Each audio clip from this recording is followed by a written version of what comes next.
program, yes, I had made a note and I forgot it. What we're You make talking a about great team. throughout this 8 weeks that we're going through, that you're going through here, is how do you think about what you need to do and the decisions? How do you think about the decisions that you need to make in order to activate cause and effect as opposed to trial and error? And the difference is purely intentionality. So you've had the introduction and the exposure to the business model canvas, and you're getting very familiar with that. And the more you use it, the more proficiency you get with it. So that's the trust the process part. Just keep using it. And over time, your thinking will shift to the thinking of those who are successful. When I started down this path, and what I do is strategy development for small business owners in the pre-profitability stage. That drove me into the PhD program, where my going in was, if 50% of small businesses fail in the first 5 years, what do the 50% who succeed know and do that the 50% who fail don't know and don't do? And that was what my dissertation was on: organization design for small business. And I studied 75 business owners to determine what they did in the pre-profitability stage to position themselves for the kind of financial success that they had. And everything that Systro Solutions does is built upon the results and outcomes of that study. Very rigorous study. Rosie actually helped me out. She participated in some of the things that I had to do. It was a qualitative and a quantitative, and then there was an additional part to it that I added in extra. But this is what I'm going to share with you, are a couple of the tools that came out of that. So this is what they're based upon. That being said, what I mentioned that I do strategy development. People can help you with a strategy. They can give you a strategy. You can read about strategies, but at the end of the day, the only strategy that's going to work for you is the one that you create for yourself. So my task was to figure out, how do I help people create their own strategies so that then they will do what it is they want to do, and more of what you want to do than what you have to do. The have to do's are going to be there, but you're going to say, okay, of all the things I have to do, these are the ones that I want to do. And so you're choosing and you're selecting and you're controlling the lifestyle that you live. That's what this whole thing is all about. Um, I'll keep going because I don't think you have any questions yet. And so there is going to be a bit to cover. And so we'll just start. You have if you have your book, and did you send, are we using the book or did you send out, so I'll just go with the book on page 129 in my book. Um, it, the Activate book, this is the one I'm using. Is anyone not have their manual? They all were delivered, I thought. Okay. So I So, don't, the page number will be the same as the one you're yeah. looking at, Russ, but So just go to the mission mapping section, the section that says mission mapping, and it should be in the back. And right on 127 is actually where it starts, and it's strategy development and organization design for small business. It's frameworks to give you the confidence and certainty in your decisions to achieve your desired outcomes with your business. And so starting out, one of the things that I recognized is, if it's too complicated, you're not going to do anything with it. So what I'm presenting is the most simple foundational approach that I could possibly create by going through a PhD program to figure it out. So if it seems very simple, it is, because it is by design. So hold on to that thought. So let's start. So the simple definition of strategy, whereas there are incredibly complex definitions of strategy, the simple definition is how to get from where you are to where you want to be. I will encourage each of you to commit that to memory. I thought that it was so easy that once I said it, people would remember it, but they don't for some reason. So write it down and commit it to memory. It's in the book, How to Get from Where You Are to Where You Want to Be. Under Mission Mapping Overview, the actionable definition of strategy is how to get from where you are to where you want to be. Why is it so important to commit it to memory? Number one, we're trying to shift our thinking. And what you put in your head is what you're going to um, execute and activate in the situations where strategy is required. I love speaking to the military audience because you all already have a familiarity with strategy. Now we're going to break it down for the solo entrepreneur. When you were in the military, you probably participated in strategy, but you had a team, you had money, you had resources, you had a history, you had data, you had a whole lot of things that you could use to pull together a strategy for whatever it was that you did in the military. As a solopreneur, you have none of that. So we start with the simplest definition, which is how to get from where you are to where you want to be. Three components to that definition. Number one is, where are you? How much money do you have? How many people do you um, have on your side working with you? How much do you know? Have you ever been in business before? What is your level of knowledge? All of these things you have to do an assessment to determine where you are.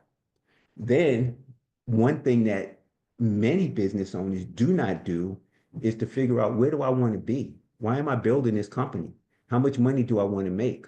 How much work do I want to do? How much time do I want to spend? How much am I going to commit to this project? How long am I going to commit before I see results? All of these things are important to think about because it's going to give you two anchor points: where you are and then where you want to be. And if you're at $0 and you want to make 1 million, how do you get from 0 to 1 million in 60 seconds? Yeah, that's not going to happen.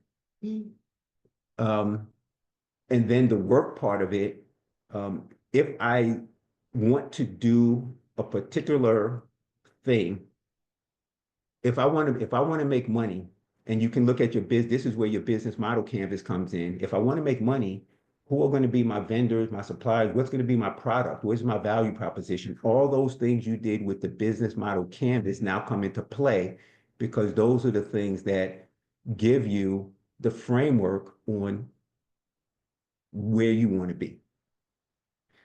The third component is simply connecting the dots.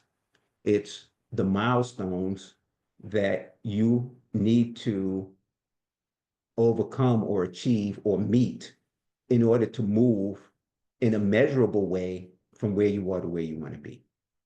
Now, when you map this out, especially the first time, it may not be realistic because you just don't know.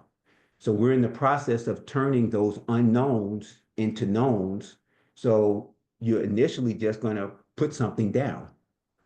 And you're going to then look at what you put on this piece of paper, and you're going to then say, well, does that make sense? So we know we have to do sales. We know we have to do marketing. We know we need a team. There are certain things that we already know that standard. We need those things. So when you start mapping it out, you may put down product, sales, marketing, team. And then you may say, wait a minute, in order for me to do sales, I probably need to do marketing. So you reprioritize and you go product, marketing, sales, so forth. And this is the process of strategy. And we're going to go, and now I'm not just telling you that, we're going to use tools to help you put that together. So the first thing that we're going to do, I'm going to share some slides here on the screen. And that's going to help us also to lay the foundation. And as I share these slides, if you have any questions, feel free to ask those questions in the moment. I like a dialogue just like everything else. Sometimes I'm not good at dialogue because I'm an introvert. When I start talking, I don't shut up. And some of you might think I meant extrovert. No, I did not mean intro. I did not mean extrovert. When the introvert feels like they know what they're talking about, they don't shut up. So here's the definition of strategy, how to get from where you are to where you want to be. The first thing we're going to do is take a business readiness assessment, and the business readiness assessment is going to help you to understand where you are. It's going to give you a clear framework of where you are. So that's why I pulled up this slide. I have another one that's a little bit different, but I pulled this one up first because the first thing we're going to do is figure out where you are, help you figure out where you are. This assessment that we're going to take to help you determine where you are is based upon levels of progression. And this is a model that I came up with through my study. And so your first level is personal development. As I mentioned, how prepared are you? How many courses and classes have you taken? Did you grow up in an entrepreneurial family? All of these things are factors. The one thing that I realized that emerged from my study of why the 50% succeed when the 50% fail, it came down to one word, which was experience. And those who succeeded had experience. And if they didn't have personal experience, they had experience based upon um, they brought experience into their business. They brought somebody in who had experience, and that helped them to overcome some of the pitfalls. I was at a CEO experience last night, and there was a panel, and Chef G was there, Rosie Gaston. He was there, and he was on the panel, and he was talking about when he started his company. He he does culinary stuff. He's a chef, and he started his company, and he ramped up pretty fast, and he took a loan for $62,000, and in 6 months he failed. And he went through this period of, I failed. Do I start again? Do I try to do this thing again? I have $62,000 that I have to pay off. And where's that money going to come from? But he said he he um he paid off the loan. However he did that, he went through the process. He made sure he paid back the loan, and he reassessed what he wanted to do, and he moved forward back into the business. And the reason what I want to share with you here is that he said, based upon the reasons why he failed, he was able to then take a better approach to what he was doing. He didn't take money the second time. He refused to take a loan or take money. He built the business methodically and intentionally and controllably. And through growth, he was able to reestablish his catering business. He did that first. Then from the catering business, he was able to open a restaurant, and he used the money from his catering to do the restaurant. He opened the restaurant, and then he realized that um, he started using a barbecue sauce, and he would take somebody else's barbecue sauce, add some ingredients to it, and then use it for preparing his food. And people would say, "Oh, this is great barbecue sauce. Is this yours?" And he said, "No, it's not." And it made him think. He said, people keep asking me if it's my barbecue sauce, and it's not. He said, maybe I should create my own. So he did something, and he looked at all the different barbecue sauces out there, and it was North Carolina barbecue sauce, and all these different states had their signature barbecue sauce. And he did research and found out that Florida didn't have one. There was no Florida barbecue sauce. So he looked and said, okay, I'm going to create that. And he said, what is Florida known for? And he mentioned things like citrus and things that only grow in Florida. And he used those to create Florida barbecue sauce. And as long as I've known Chef G, I didn't know any of that. So I told you a little bit more about the story simply because it's a great story. But my point is simply that when he failed, he looked back. Now he had experience, and he used that experience to succeed. And oh, by the way, his barbecue sauces are in Publix, so they're going to be in Publix. And that was one of the things that he told us. So experience, personal development. He had a very significant personal development journey before he was able to succeed. So the next thing is product development. He developed the product. He had his first product, which was his catering. His next product was his restaurant. His next product is his barbecue sauce. And then he had to let people know that he was out there with a product that solved their problem. And there was no Florida barbecue sauce, and people were asking if he had a barbecue sauce. He created one and he met their need. Then it was the sales.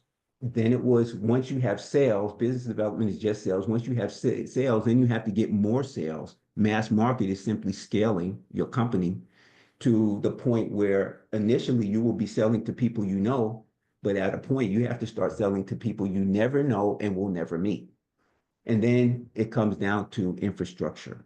Once you get your sales going, now how are you going and you're solving someone's problem? What do you have to put in place so that you continue to solve their problem? Once you get people it's sort of dependent upon you for the solution to their problem, are you just going to one day say, yeah, I'm tired of it and I quit and you go away? And now you kind of send them at a loss to go try to find something as good. And you all have probably experienced that, something that you were buying and then the company went bankrupt or something and then you had to find another solution. So we're going to get in and talk about that point in a second. Why are you building your business? I want to share this with you. There are no right answers. These tools and all of these things that we're working on are not going to give you a right answer. This is the way it should be. This is the way other people do it. This is how it's supposed to be done. There are really no right answers because you're in an environment that's ambiguous. We have to be able to mentally deal with that. In the military, of course, we are better able to deal with that than some folks who haven't gone through the types of training programs and things that experience that we've had. So what we understand is that when you make a decision, you never really make a decision with 100% of the information that you need. And you have to decide, am I going to make this decision based on 50%, 60%, 75%, 80%? What level of information will give me the comfort to make this decision? And if you try to wait for 100%, you're just going to procrastinate. So we want to help you not do that. We want to help you take action as soon as possible. So by not searching for the right answer, what are you searching for? You're searching for the best answer. Okay, this is the best answer that I have at this point. I'm going to make this decision. I'm going to move forward. And you're going to make those based on the circumstances. And when the circumstances change, you're then going to change. And this is going to keep you thinking actively, proactively, and confidently to say, yeah, I know this isn't the right answer, but it's the best answer, and I can now move forward. And then I can move forward and I can move forward. So you want to continue to move forward. So best answers. Any questions so far? Comments? Hearing none? And you can raise your hand on your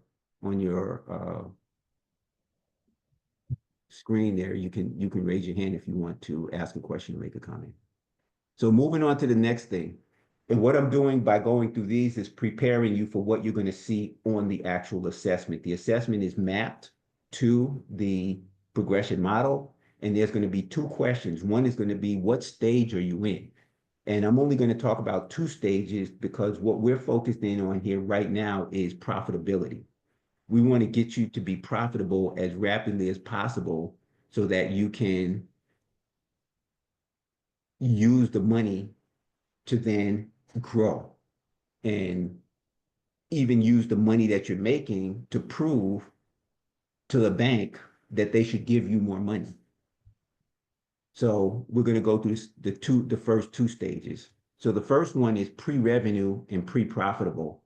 It doesn't necessarily mean you're not making money. It just means that you don't know where your money is coming from, how you're making it.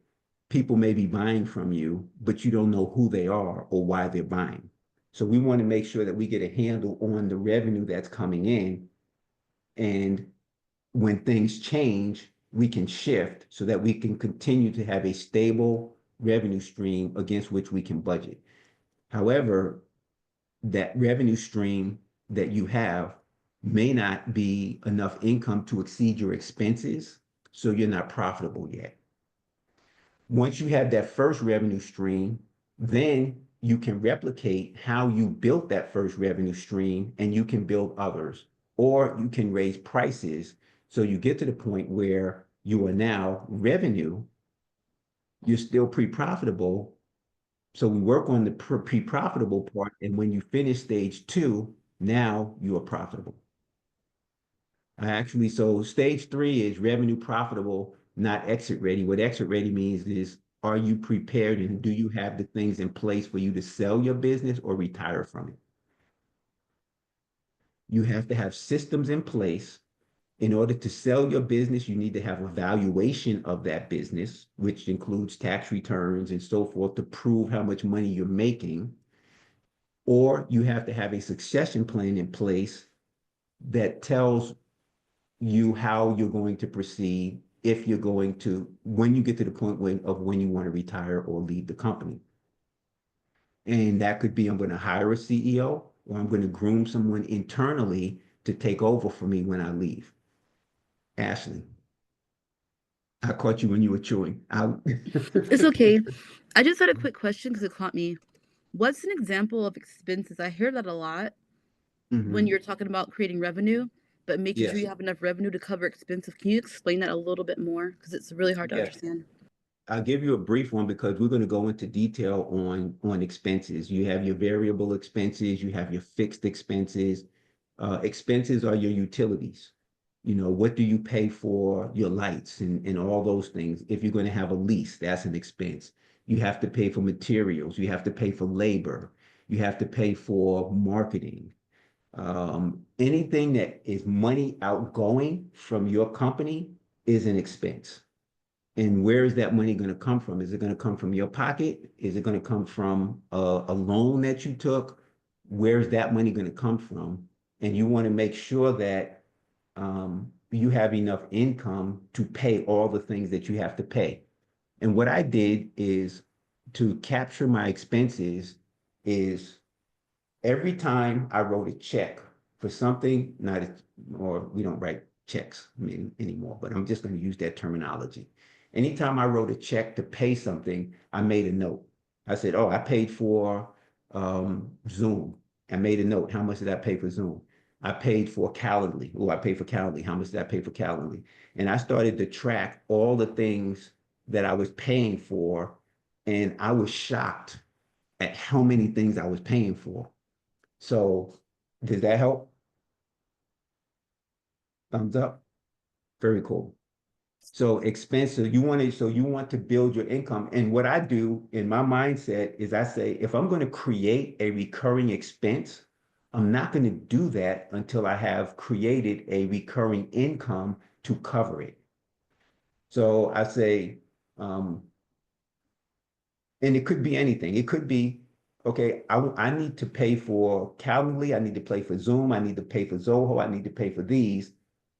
I don't have revenue coming from my company yet because I'm not selling anything. And that's where you might say, okay, I'm going to keep my job because with my job, that's a recurring income that can cover those recurring expenses until I can get the business generating expense. That's why I have this mantra that I share, which is don't spend money to make money. And that sounds something you've always heard is you have to spend money to make money. Well, what I tell people is first figure out how to make money. And once you have figured out how to make money, which in many cases doesn't cost you anything, going through this Action Zone program, you're figuring out how to make money. Once you graduate from this program and you have a sense of how you're going to make money, then you can spend money to make more money. Once you're making money, you can say, okay, I need to do some more advertising. I need to hire somebody. I need to do these things. And I don't have that money coming from even my job. So now when you go to the bank and say, I want to take a loan, you can say, I have this much revenue coming in. I need this much more revenue in order to accelerate my growth. And that's a very fruitful conversation for the bank. They love people who can come in and say those things. I need money for marketing. I need money for materials. I need money for storage. And this is how much money I need. And this is how much revenue I have coming in. And so this is when I think I'll be able to pay that loan back. Yeah, the banks will love you. Do you want to say something, Rosie? Nope, I'm good. Okay. So revenue profitable. Now your income and exceeding your expenses. You don't yet have in place the frameworks so that you can retire or sell your company. And so the fourth one is once you do have those systems in place, you may not be ready yet. So you have to continue building your company so that when you do get to that point, it has the maximum value that you have possibly built into it by that point in time. And let's say you want to sell your business for $5 million, just because you're exit ready doesn't mean that you've gotten to the point where your business has that valuation. So you want to continue to build that. And that's what you do in the fourth stage.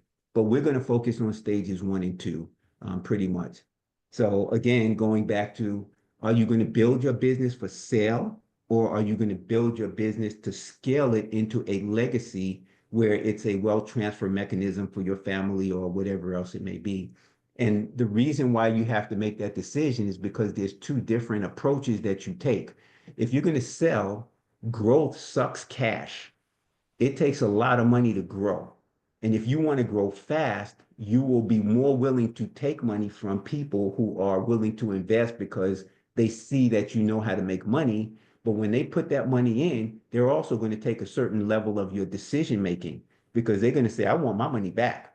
So I'm not going to let you fail if I can help it. And some investors will actually put a CEO into your company because they don't think that you're a capable enough CEO to manage the company effectively to bring it to the level of revenue so that they're going to get their money back with a return on that investment. So you're going to give something up if you take money because you want to build your business fast. Now that's not bad. That's a good thing. You just have to be aware that this is what I'm doing and this is what I'm giving up. And these are the risks that I'm dealing with. If you're going to build your business for scale, you're going to build it slower because you're not going to take money. You're going to use sales like Chef G did the second time. He said, I'm not going to try to build this thing fast. I'm going to build this thing very methodically, very slowly, very intentionally, very purposefully, and very controllably. And I'm not going to bring people in that I don't want in. He also talked about partnerships and the risk that you deal with when you take partners on. So you're going to build it just a little bit more slowly. If you don't know whether you want to build your company for sale or for scale, choose scale because it's a lot easier to bring people in than it is to get people out. And Michael Dell went through that where he brought people into his business, Dell Computers, he brought people into his business. And then at some point he said, this is too painful. I don't want to be a public company. I don't like this whole thing. I want more control over my decisions. And he had to get those people out. So he had to buy them out so that they would go away, so that then he could take his company back private and then he could own it and make the decisions and do with it what he wanted to do with it. So just some examples. All right. Any questions now?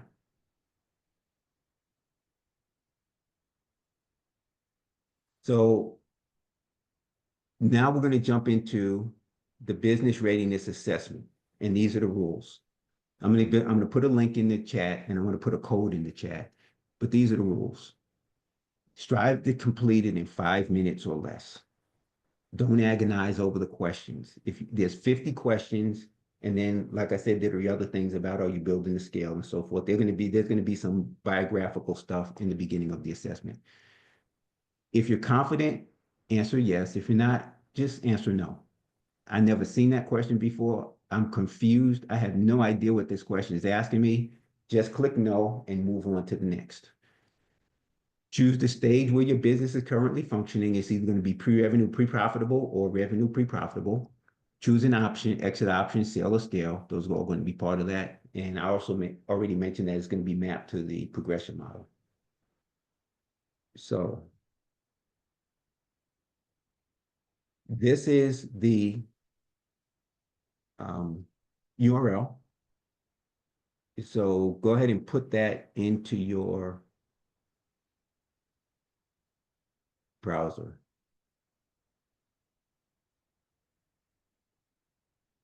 And I am going, actually, let me stop the share.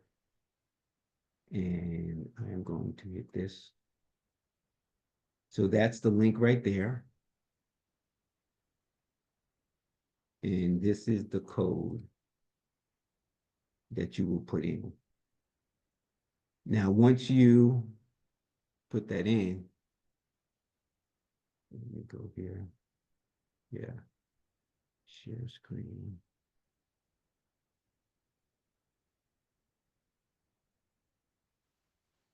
All right. Let's stop share. Let's go. Once you put that code in, you should be seeing. I mean, once you put that URL in, you should be seeing this. Is everyone seeing this? Yes. Okay. So then you go ahead and click continue. And in here, you will put that code, POD and VA. And then just click submit. And it should bring you to question number 1.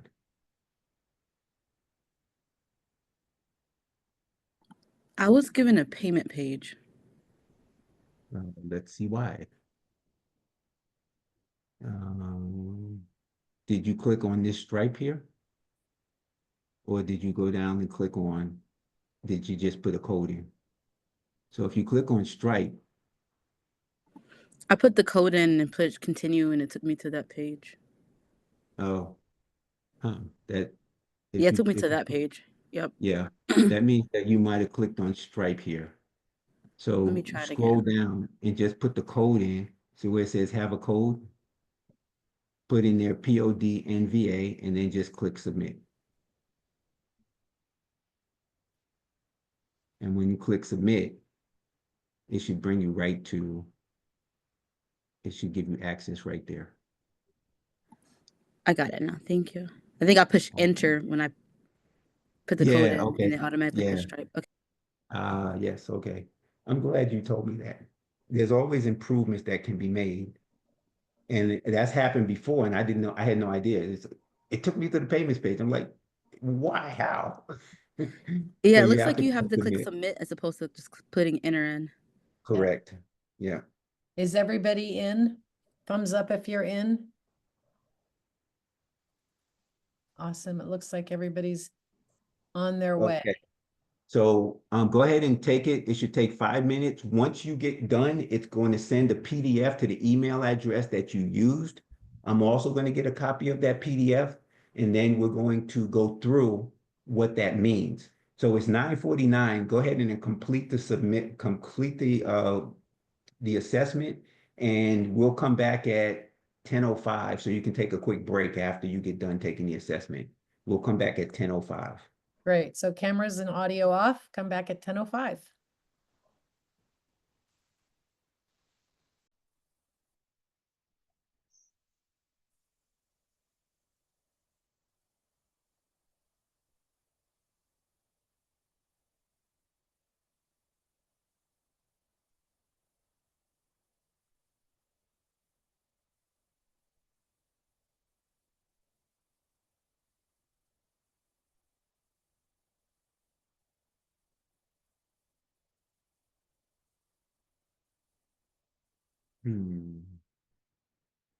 View.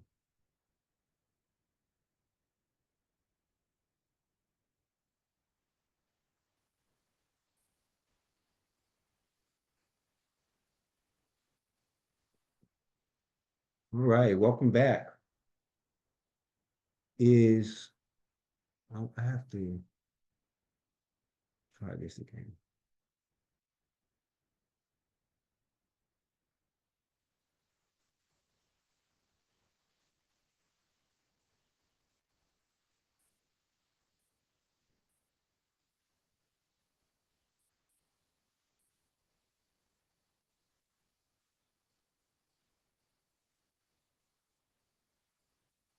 All right, let's jump into this.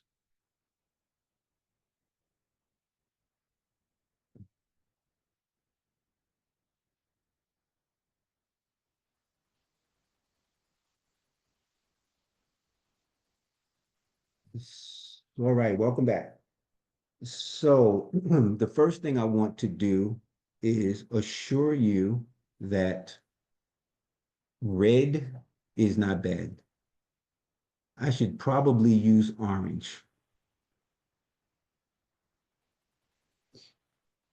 This readiness assessment, and all of you should have received a PDF in your email that shows you your responses. This assessment tells you where you believe you are. And now that you have it, you can share that with other people to let them know where you believe you are. As someone who would work with you, when we start working together, and this has happened to me with coaches, and I hate it, they start telling me things, and I'm sitting there going, well, I already know that. I've already been there. I've already done that. And I'm paying you by the hour, and you're telling me about stuff that I already know about. I don't want to pay you for things that I already know about. So now, strategy and what we're working on is the high level. How do you get from where you are to where you want to be? The next level is the operational level, where now you start engaging with people who have the resources that you need to get from where you are to where you want to be. With strategy, I'm not dealing with resources. I'm simply dealing with the path and the thinking.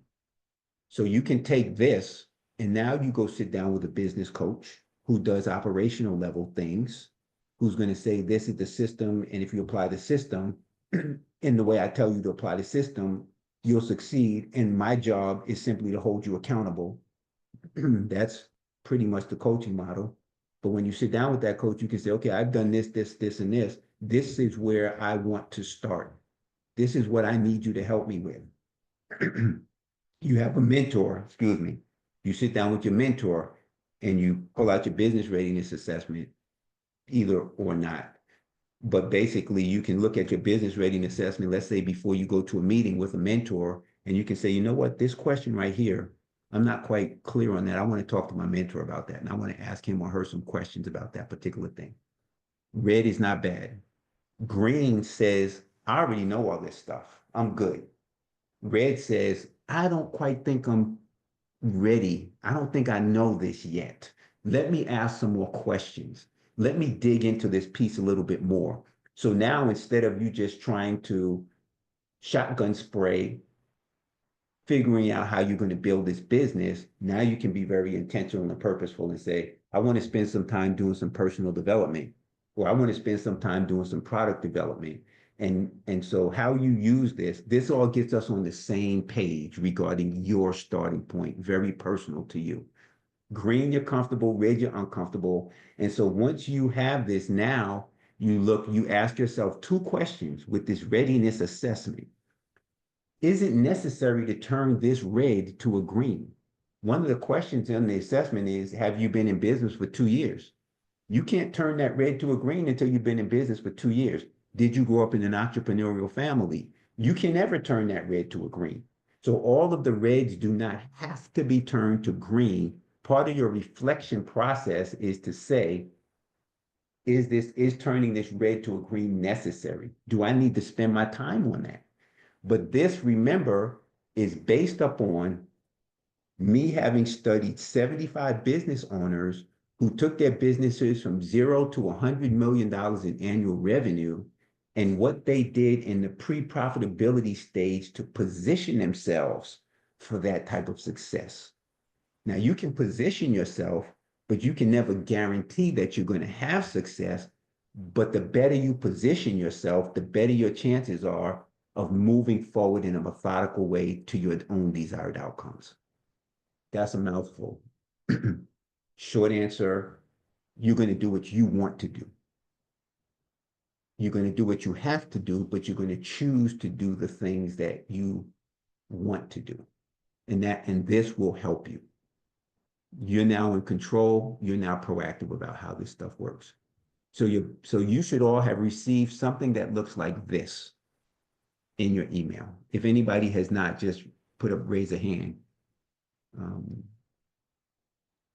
There's two. Ken and Andy have not seen theirs. Oh, Ken found his in spam. Yeah, sometimes they go, so please check that. Still searching. Usually they're there somewhere. When I do this in person, if somebody hadn't received it, and sometimes it takes a little bit longer to get to your email. But I have never had a situation where it was not found. So it's going to be there in some way, shape, or form. It's going to be there at some point in time. So this is mapped. Let me see what everybody's looking at here. I now figured out how to do this. Okay, so everybody's looking at what I need you to be looking at. So this is mapped to that progression model that I talked about. And the way you use this is the first thing you do is step back from it and you see where are the clusters of red. On this individuals, you see some reds in personal development. You see a big cluster of red in platform development. You see a big cluster of red in market development and organization development. And you see some greens peppered throughout. When I step back and I look at this business readiness assessment, it tells me this individual has done a lot of work in the product development space. That's typical. When we start our businesses, we do a lot of work in the product development spaces. So I want to try to get some interaction. Why do we do so much work on product development? Because we love it. That's our solution. We love our solutions and our ideas. Exactly. It's a beautiful baby. And don't be telling me my baby is ugly, because I'm gonna have to beat you down. Another reason why we do so much work in product development.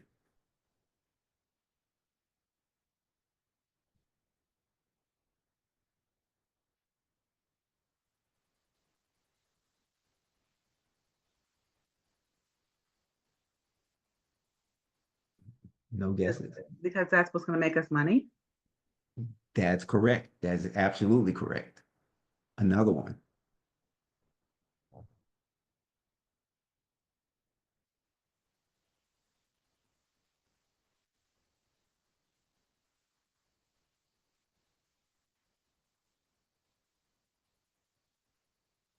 Everybody stumped. No other reasons why we spend so much time in product development. I'm going to give you a hint. Look at platform development. All red in platform development. What is platform, from the description I gave earlier, what is platform development? It's hard. You got to go find out someone else's ideas and what they think. Go through criticism. So platform development is letting other people know that you have a solution to their problem.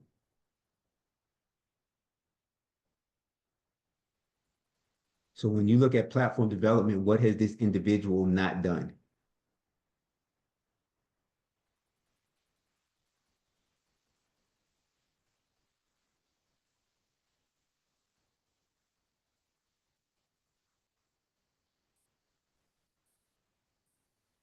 Marketed their idea, That is correct.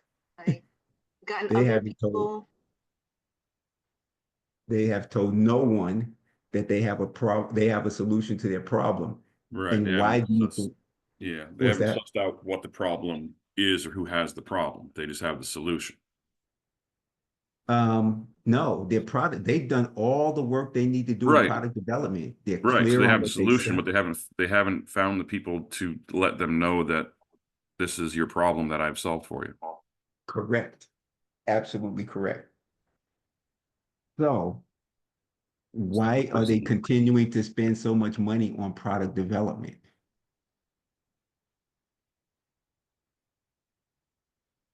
Staying in your comfort zone too. Or is it Yes, that they think they have a solution, but they don't really know that they have a solution yet? they do know. So I'm going to give you the answer. How many of you love to sell? Okay. And that's about right. 1 out of 5, about 20% of people love to sell. The other 80% don't want to sell, don't want to be near a sales process. They just go ahead. I was going to say my problem is getting in the room Right. or doing that piece that gets me to that person. Once I'm in the room, we're Hmm. good. We're good. Exactly. But me finding And out who to get, how to get there, and then actually mhm. getting in that door, that's where I struggle.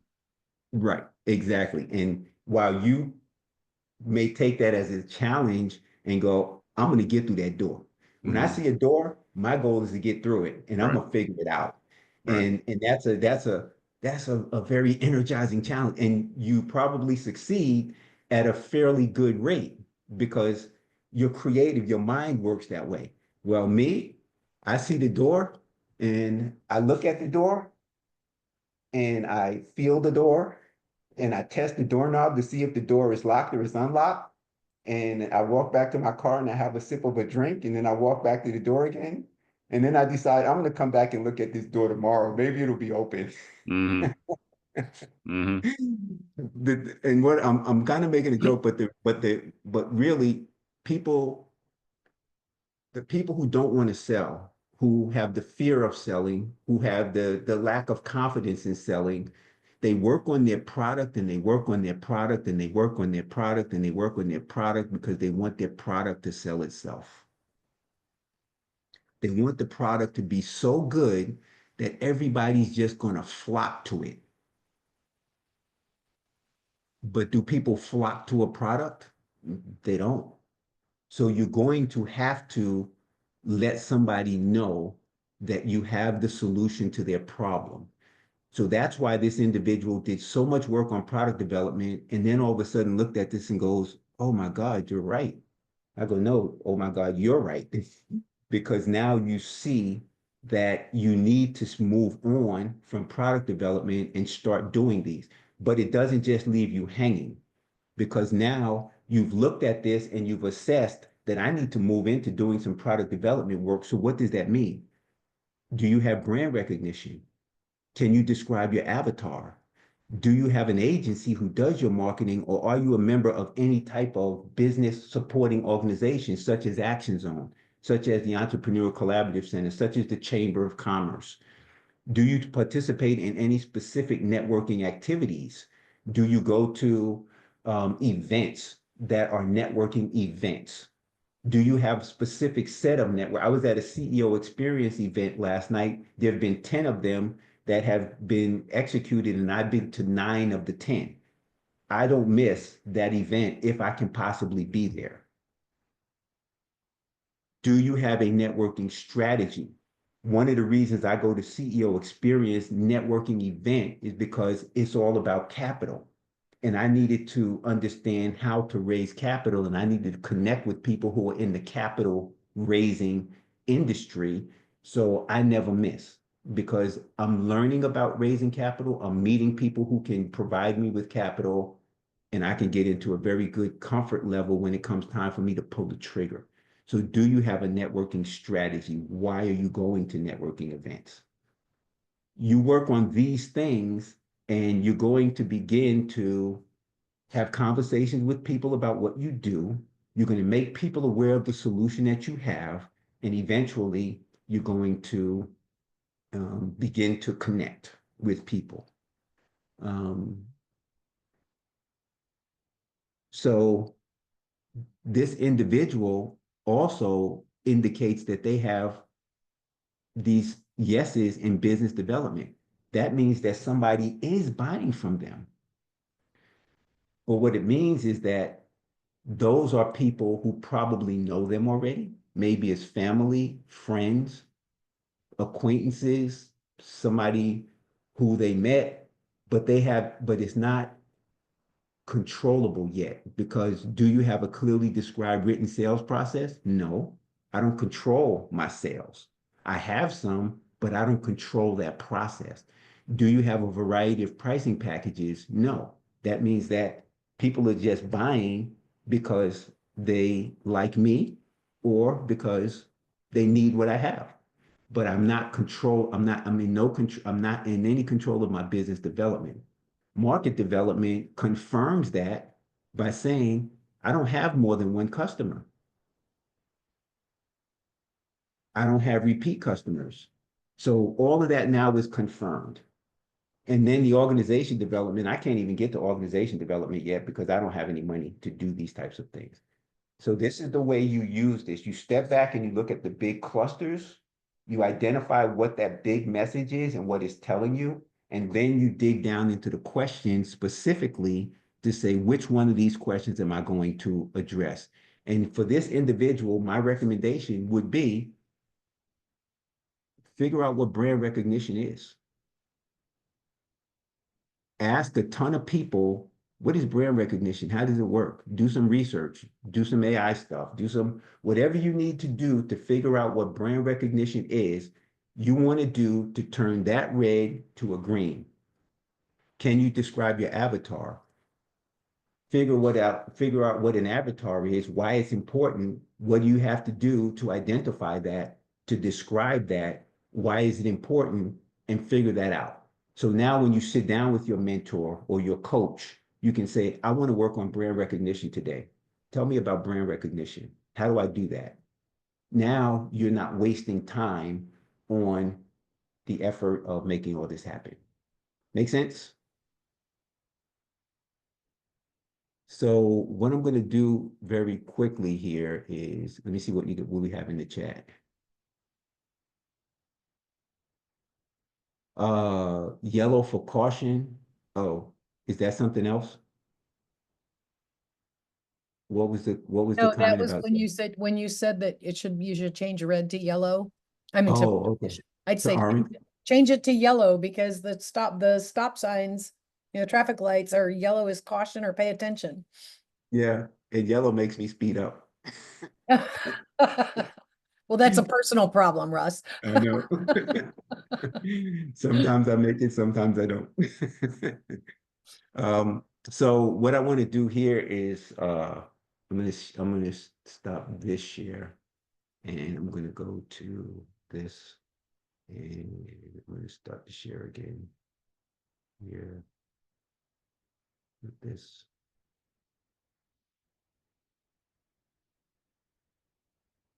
And I'm just very quickly going to go through each one of yours and give you my very quick, this is what I see when I look at yours. Understanding that red is not bad. With Natasha's, you have identified personally that there's a lot more personal development that you can do. And now you can be working this. And you all have to understand and recognize that Natasha has run a very successful company. Now, as I look at this, I'm wondering, are you using this based on LaMercy or are you using this based upon a newer product? I'm basing this on the videos I was talking about. So Okay. I'm looking at doing the videos for training. Mhm. Yep, and that's perfect. So the other thing, and I'm glad I asked that question. I'm glad you gave that response simply because you can use this business readiness assessment for different products. You don't have to always go back in and retake it again. You just look at the questions and say, okay, which one of these, I'm doing a different product, which one of these areas do I want to begin my work on? And eventually, as you continue to use this, it's going to become part of your thinking process. And that's what's the important message here. So with this new product, you see that product development is something where you need to put a lot of your effort. And my recommendation is if you do feel you need personal development, do the personal development stuff simultaneously with doing the product development stuff.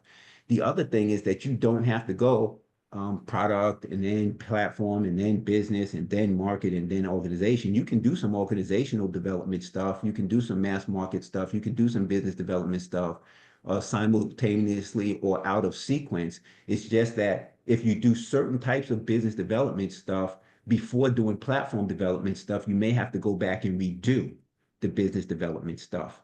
But it's all a process. It's all a way of making sure that whatever you're doing is done with intentionality.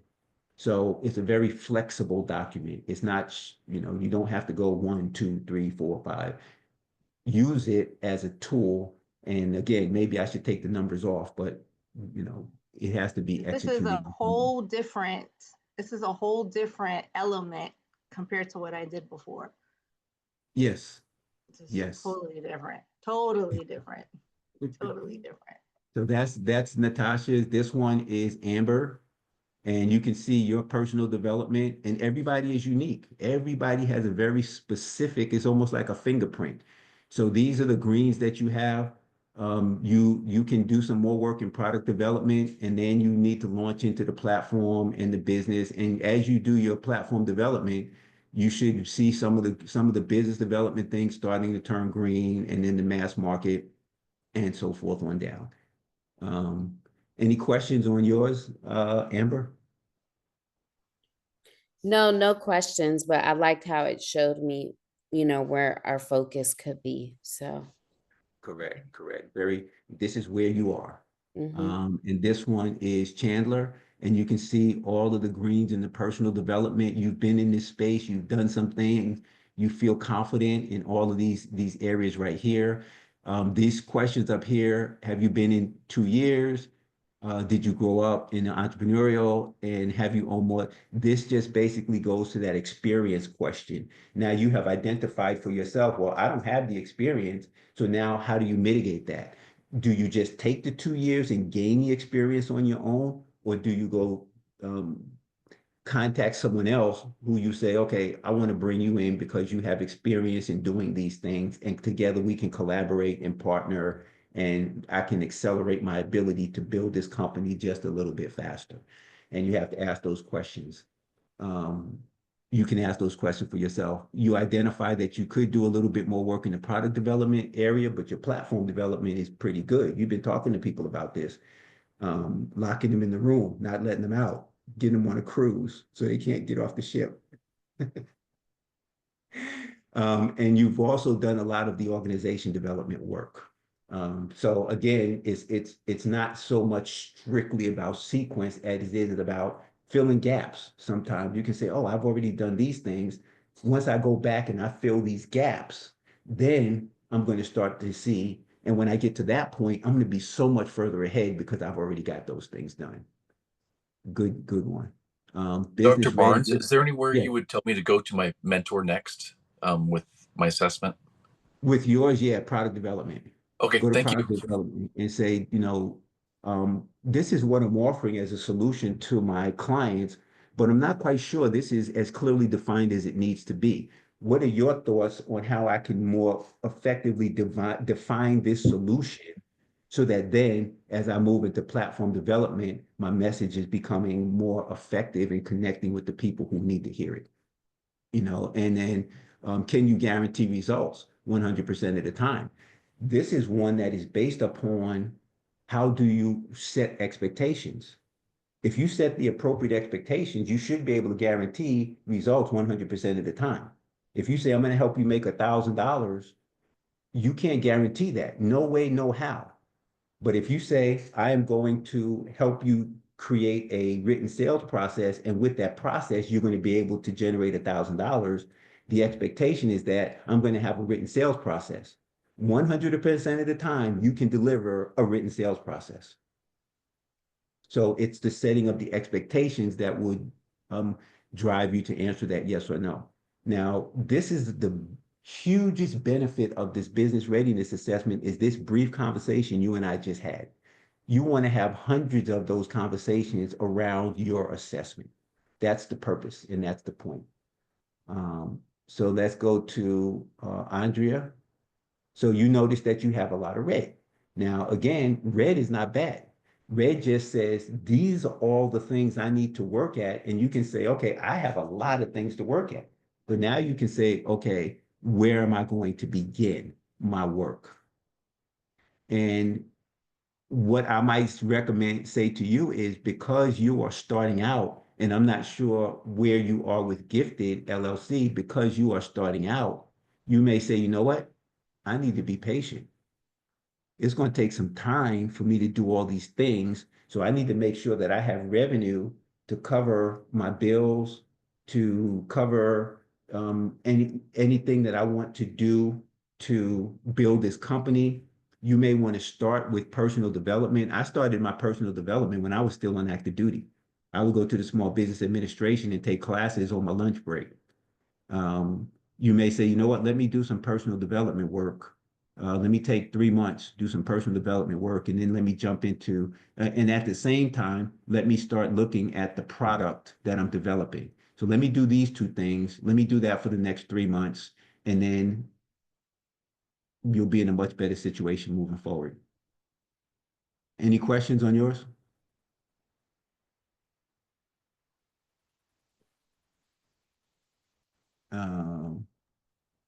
Okay, Yeah, so I we'll go kind to, of do. I think I sure, need sure. to, I may need to work with the platform developer a little bit more also at the same Yep, time, kind of, because I know that's my biggest issue at the moment.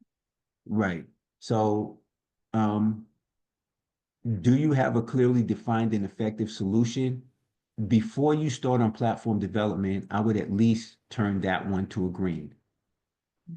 You do say you can clearly connect your products to the painful problem, so that's good. That's you can actually, yeah, you can actually initiate your product development because you do know that your product or service is connected to that problem, and you have a remedy for a problem with a solution, and you have a clearly described solution to the painful problem. So with these, yeah, you can launch your platform development. Just make Yeah. sure I work more on the product development at the same time. Got it. Okay. At the same time, yeah. And what's going to happen is they're going to facilitate each other, because your platform development is going to have a certain level of customer discovery in it. Can you describe your avatar? Well, what Rosie has been teaching you and what you've been doing with the business model canvas is guiding you towards talking to people, and that's part of platform development. You're developing your platform.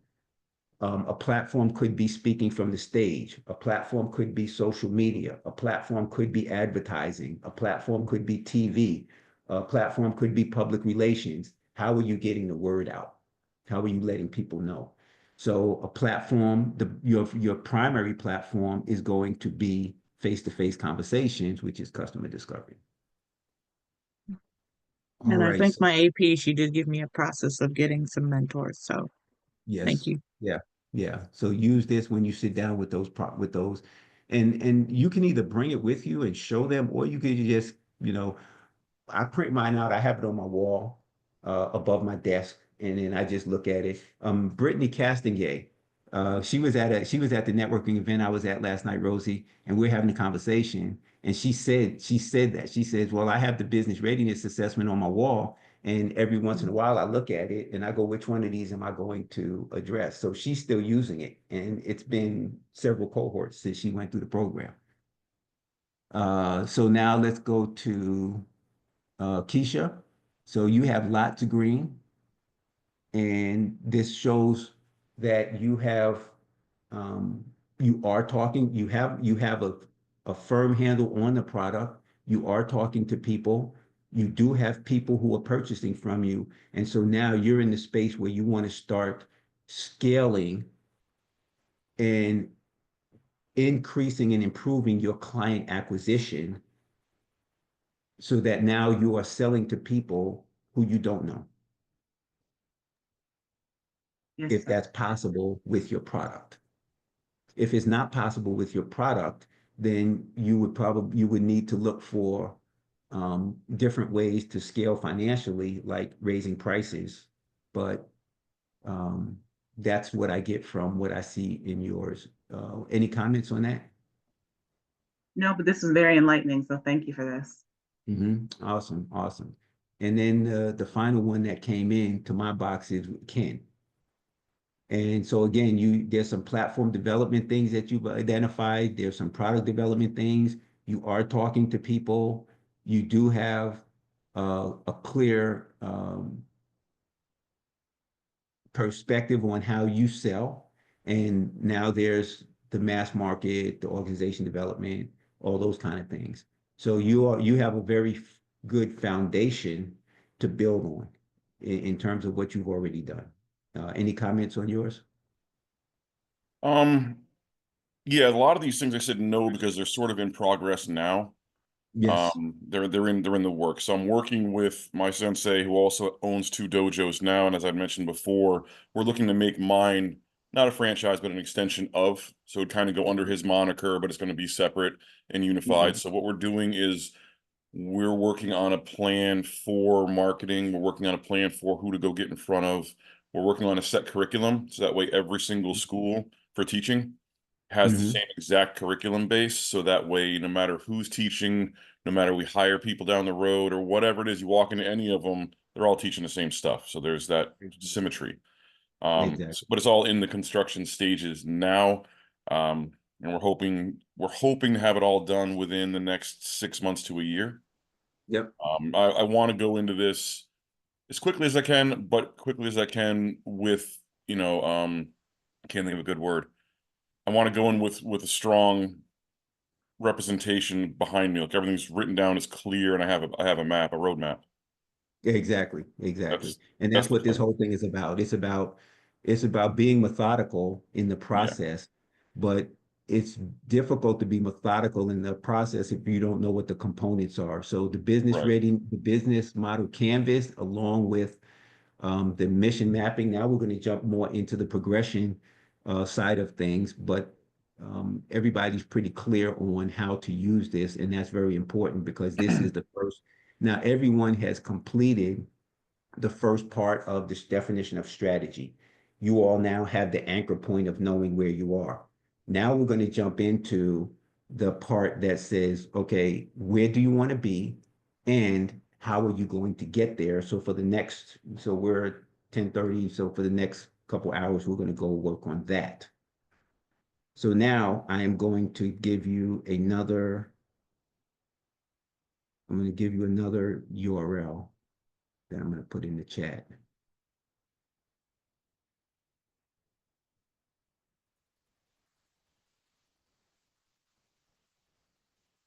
And this is the business readiness app. Let me bring that up.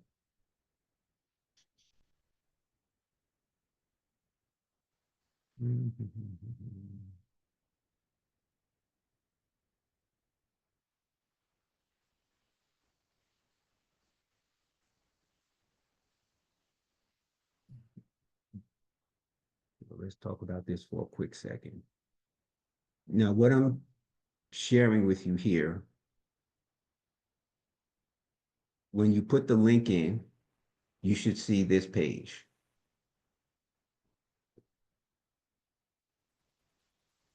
So everyone should be seeing this page. I used to do this process that I'm going to share with you on Word documents.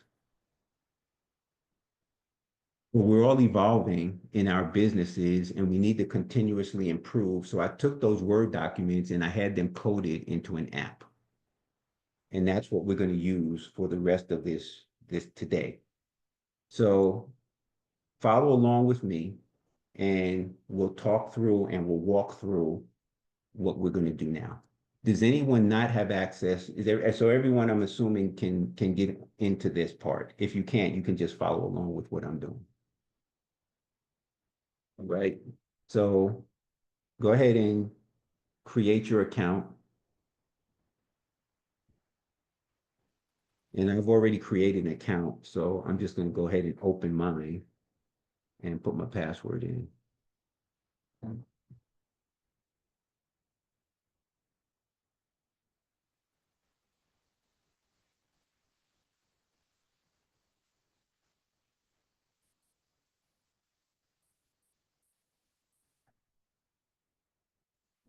So once you create your account, it's going to have you go to your email and verify that that is the right email. And once you do all that, you come back, you log in, you should then see this page.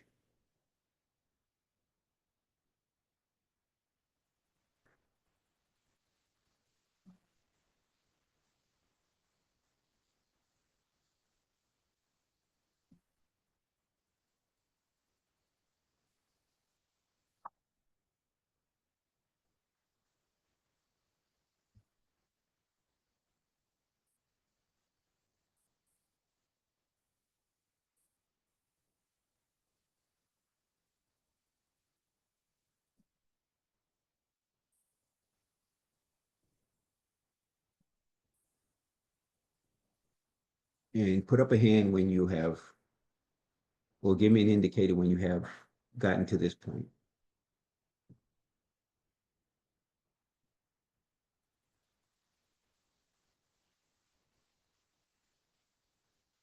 Or that'll work too. Just let me know in the chat. All right. So Ashley is good. Andy, excellent.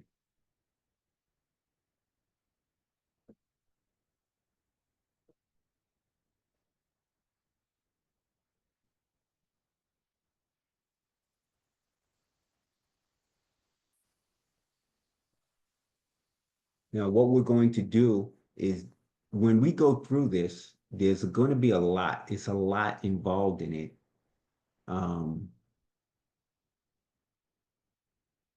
This is just going to be introduction, and there's going to just be a certain level of familiarity with how it works.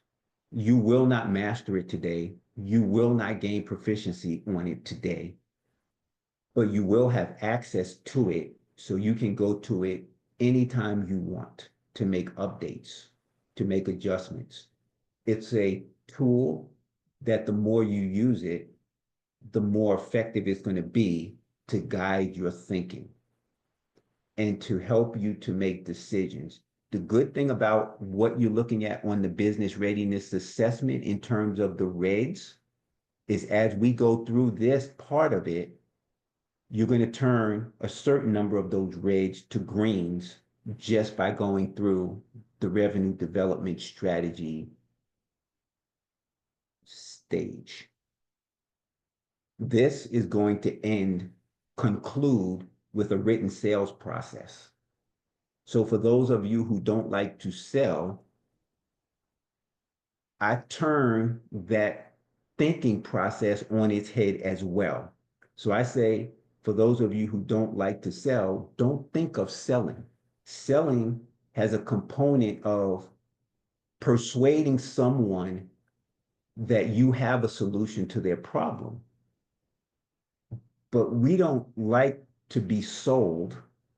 So that's one of the reasons we don't like to sell. But we all love to buy.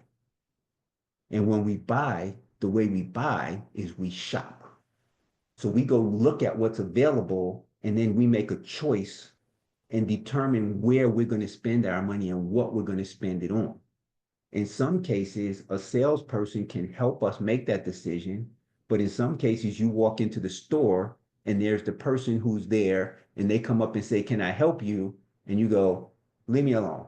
I'll find what I'm looking for on my own." That's because we just want to buy. So you want to position yourself, your company, your business, your solution, so that when people are feeling that pain and they're looking for a solution, your platform development is developed enough that they can then find you. This process that we're going through right now is going to help you to position yourself so that they can find you. All right, so it looks like 1, 2, 3.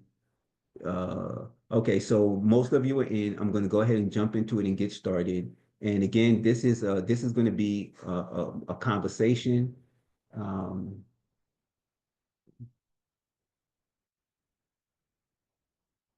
Let me get a volunteer. Who wants to be the guinea pig for this project? First come, first serve. I would Raise I'll your do hand. it. All right, I'll do it. Andy. Okay, good. I love to volunteer. I'll tell you, because the work gets done for me to a certain degree. And I have stories about that, but I won't tell them now. So now that you're in here, so I'm going to walk through and I'm going to show how this works using Andy's business. Okay, so you go to the projects page, and in the lower right-hand corner, you click on New Project. And it's going to ask you to put in the project name. So give me a project name, Andy. Marketing. All right. So the project name is marketing. And then we go to the next. And your company, the name of your company? Gifted LLC. Gifted LLC. And then the industry, Retail. retail. All easy questions. And so everyone do this with your business and follow along. That's going to bring you to a dashboard. And in the dashboard, there are 5 worksheets. This one here, this section here is where you can do multiple products. So as you do multiple products, if you want to go to another product that you have, you just click on this one and it basically takes you back to the opening screen there. In your book, each one of these worksheets is described, and they're out of order in your book because we've evolved it, but your message making worksheet is your message. What is it that you want to tell people? Your money is how much money do you want to make, and how do we figure that out? Your money making is simply selling. Your written sales process is where the rubber meets the road, which is how are you going to methodically approach your sales, and not just for you, but when you bring people on to do sales on your behalf, how are you going to train them? That's going to be the 4th one. And then the 5th one is our milestones worksheet. So let's jump into the message making worksheet. Go ahead and click on that. And we've all been through this. With the business model canvas, we've had these discussions. So I'm hoping that this goes really fast for all of you. So Andy, how would you describe the problem that you solve as it pertains to gifting? For right now or overall? What is the problem that people are experiencing that is a painful, urgent problem that has consequences that make your solution the remedy for that problem? Okay. What is that problem? Unable to find a meaningful gift for Mother's Day. How's that? All right. And that's perfect. Mm-hmm. So I'll just put that in as an example. So then I say that, and you can put more you can put as much detail in there as you want. So you put that in, and then you save it, and then you move on to the next one, which is then what is your solution? What is your remedy? What's that? Oh, I have a tote and tumbler combination. Say that again. A tote and tumbler combination Oh, well, what we for want, sale. so Oh, we are wait. talking in general in gifting. So the General. problem is that so we go back and we say, okay, if the problem is that people are unable to find a meaningful gift, then how do you help them find a meaningful gift? Oh, I hate this part. This goes back to using your value Your proposition campaign, value and all of proposition. those Mhm. things that you created. Yes. That's what I'm going back to now. Like, And- okay, change your mindset. And take your time, take your time. It's going to be hard and probably painful the first time you go through it, You go through it the second time, it's going to be easier. The third time is going to be even easier. The fourth time, you may not even use the worksheets. But going through this painful process right now and it positions you so that when you go out and you talk to people, you have the language. This is as much about identifying your actual activities. This is as much about the language that you're using when you go out and do those things. So you'd rather do that before you go out than find yourself in a situation where you're in a conversation and nobody understands what you're talking about. So now we got the problem,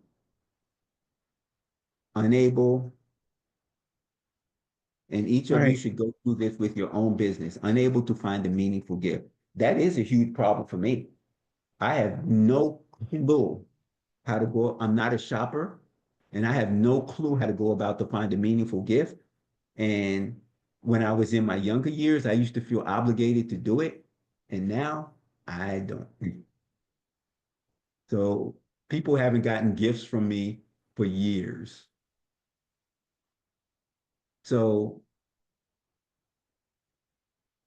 if I use your business, how can your business help me make friends at Christmas time? Because I finally gave gift after 20 years. I find he'd be like, Russ gave a gift. You do that. So what would I do? How do I do that? Not like to start. Um, Well, so don't overthink it because I'm gonna offer a solution and I'm not even in the business. I'm gonna say, do you have a website? Can I go to your website? Can I go to your website, click on something that says, here is a list of gifts for Mother's Day, and then I can just choose from there, and then it automatically, or maybe I could put in and say, this is a gift from my mother. She's X age old. What is it that's going to help me to choose the gift? How is your product going to help me choose the gift? um, What is so I'm that solution? looking at Mhm. what we have, what we came Yes, up with for yes, this. exactly.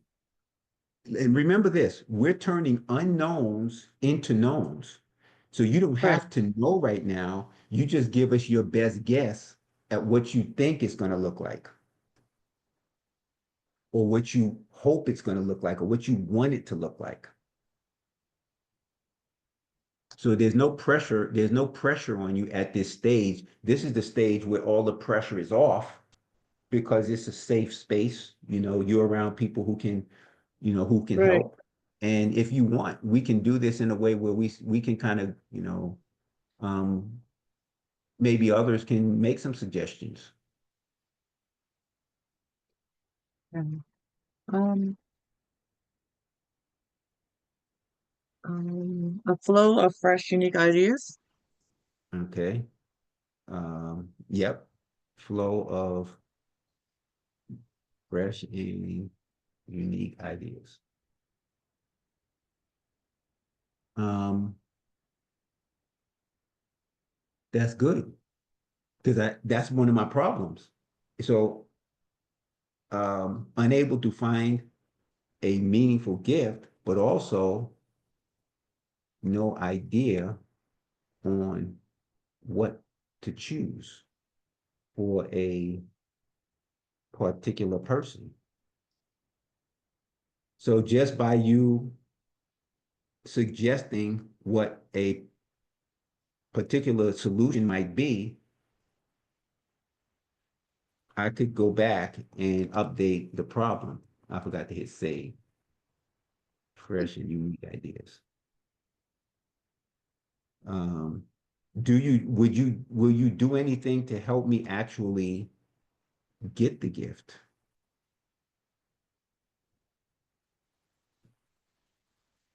Um, and deliver the gift?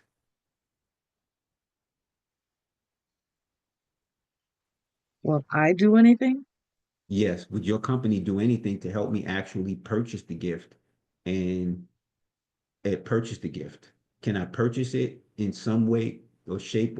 When you send me this idea, what do I do with it once you send me and how are you going to send me the idea? Are you going to email it to me or are you going to, It's on the website. It's okay, on the website. right, so, fresh and unique ideas available Mhm. on my website. So can I make a purchase through the website? Yes. Mhm. Fresh and unique ideas, um, uh, ability to purchase through the site.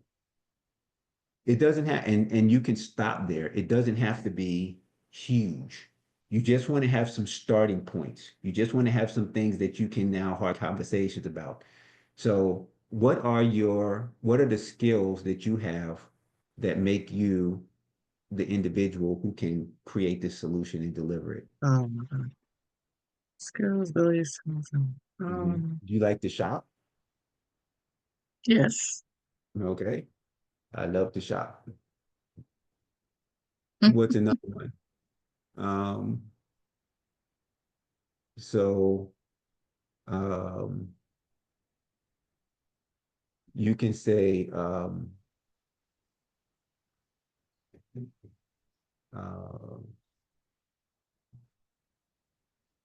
connection with stores.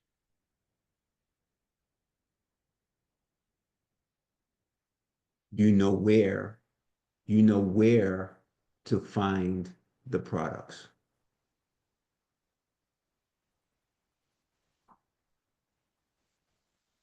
And while you may think that knowing where to find the products might be simple, it would only be simple for you because it's not simple for me. You know, if you say, hey, send your mom flowers for Mother's Day, the best thing that will pop to mind for me would be, okay, 1-800-Flowers, because it's got the name flowers in it. But that might not be the best. That might not have the type of flowers that my mom wants. So you can help me by saying, don't send flowers for Mother's Day. Everybody sends flowers for Mother's Day. Let's do something unique and fresh. So if you had to offer me some suggestion for what I could do for my mom that would be unique and fresh for Mother's Day, you'd be my hero. I might not even ask you how much it costs before I hire you. See where I'm going?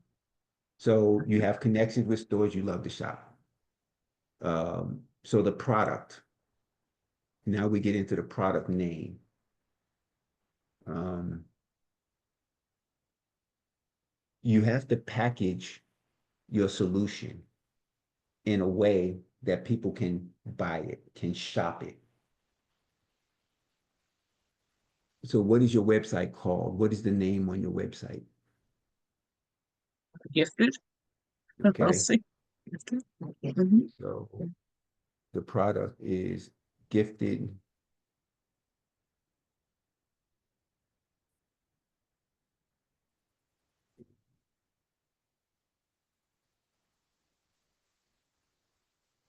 gifted website based gift purchasing.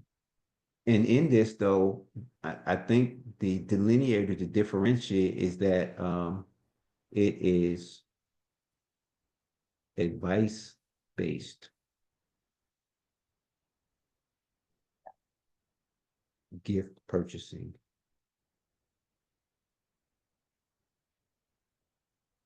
via website.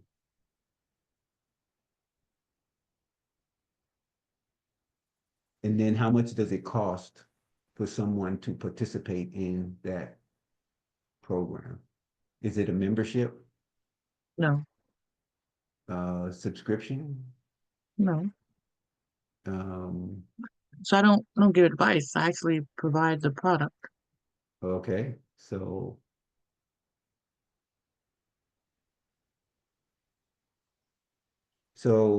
then, Because it's retail. mhm, So I yes, actually provide those products, those gifts. okay, So it's more like personalized and customized okay, gifts. so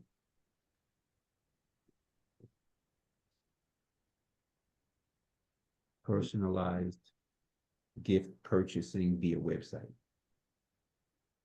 Correct. Um, Mm. So the price would, so how do you, how do you make money on this process? The Do you markup? get you get a markup, okay? Is it a specific markup or is it based upon the product? So is it gonna be everybody who buys is gonna pay a 15% markup over whatever the gift costs? Yes. Okay. Um, so that's gonna be a little more difficult to I actually use like a count. I have a calculator that I use mhm, to determine that price. okay. So then we're going to have to, I'm gonna skip that for now.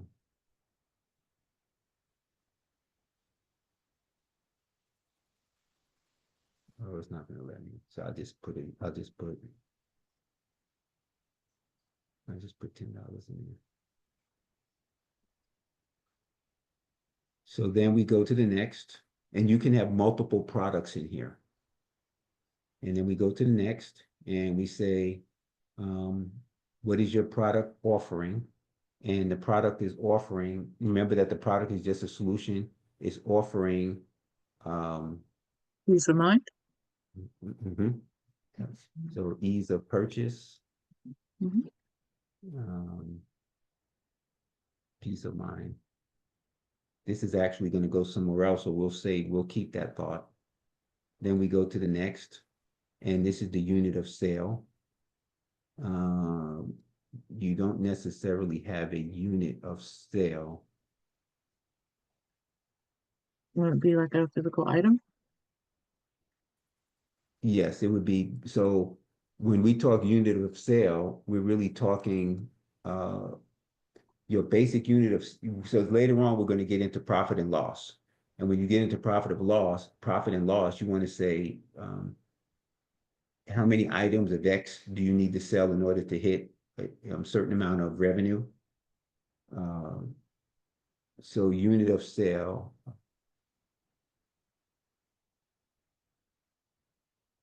So when we talk business model, when we're talking the business model that you have, Mhm. we have to think through and we have to think about what is stable about your business. Um, so this is just something I just have to think about because nothing really pops to mind for me right now about just a retail website because we're talking about e-commerce. So I'm thinking that, so I think about Etsy. Etsy is a kind of site where you just go out and you jump on there and you say, okay, I want to buy this, and you buy that.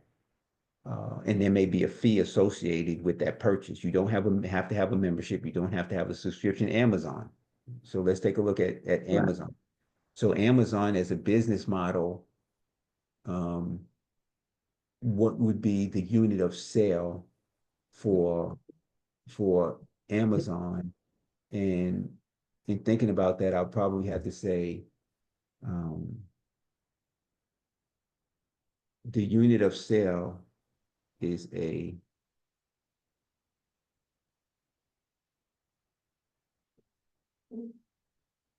unit of sale is a physical product.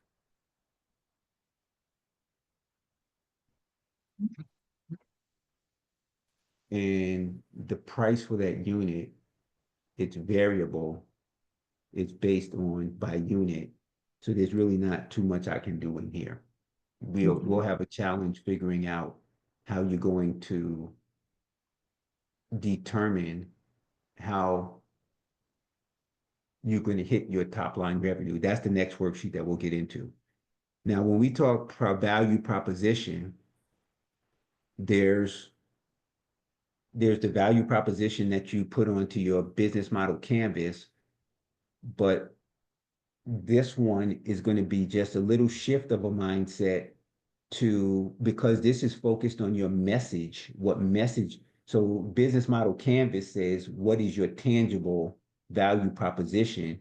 This is saying, what are the words that you use to describe your value proposition? And you want to start out with emotional words because people buy on emotion and then they justify with logic. So we can put in here also peace of mind as an emotional value proposition. This is what people are buying. I would be buying a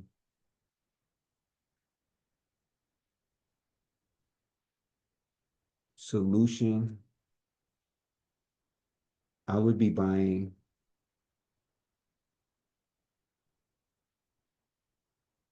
make my family and friends happy.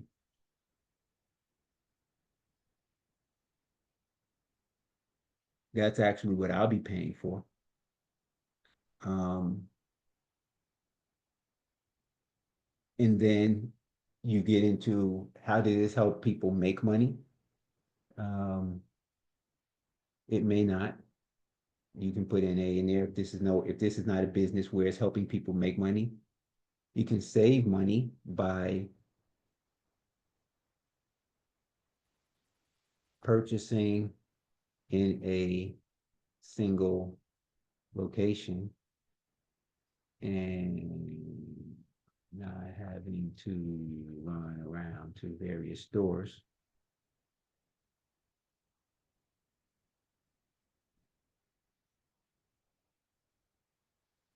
And then the next way is how does it help your customers save time? And not having Convenient.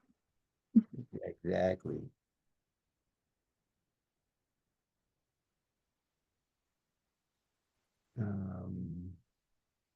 Up here, where you say practical and when you say practical and emotional, this is where you would put convenient.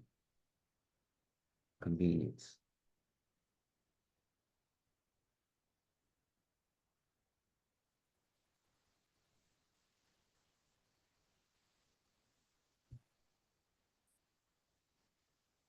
Then we want to talk about consequences.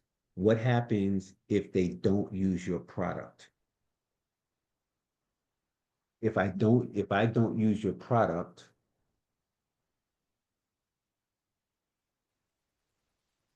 You can be overwhelmed.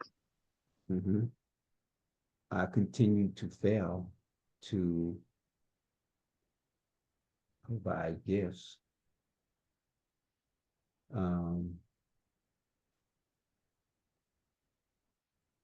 Overwhelmed with the idea of buying gifts. And I'll put in here, continue to be overwhelmed with the idea of buying gifts. So if you don't want to do it, if you don't want to use my service, that's all well and good, but you're going to continue to have and experience these problems. And then remorse is once someone does go on your site and they buy a gift, what might make them feel like they made a wrong choice?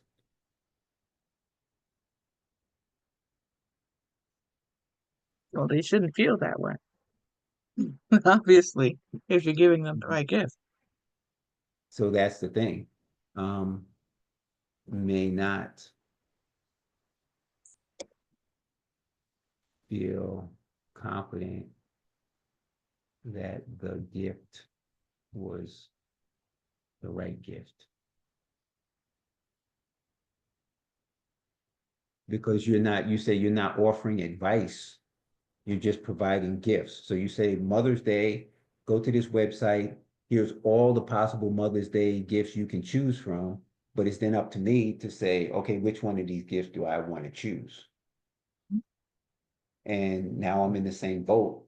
So the most painful part of the problem, based on what you offer, may not be the part of the problem that is most painful to me. Most painful to me is the selection of the gift. So if I just see a whole bunch of gifts out there, I may solve it because I may just go like, okay, I'm going to pick this one. And then I just choose that one and I send it. But now I have this anxiety that I'm not sure that was the right gift. But if there was something that said, hey, this is a gift for women who have everything. This is a gift for women who don't have everything. This is a gift for women who are incredibly picky. This is a gift for women who have allergy to flowers. If there was some sort of that component in there, then man, that may be just the thing for me. What I'm giving you right now is what you would get from customer discovery. And so then you can now adjust and shift your process. So now this being the first worksheet, and there's one more item here, which is how are you first, better, or different? Is anybody else already doing what you do? And if they are, what makes you different? You make money by either being first, better, or different. How are you first, better, or different? What's unique about your business? Your solution.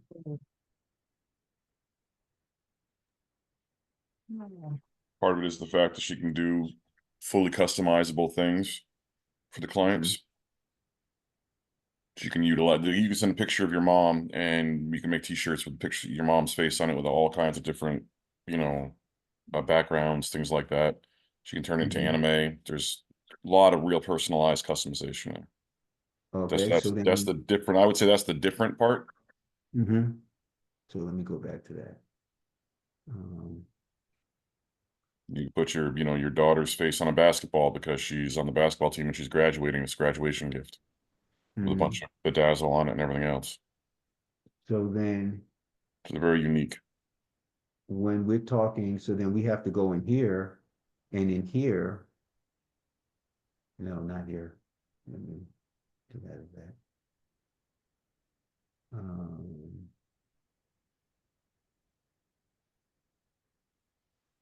When we go into this part, it's fully customizable.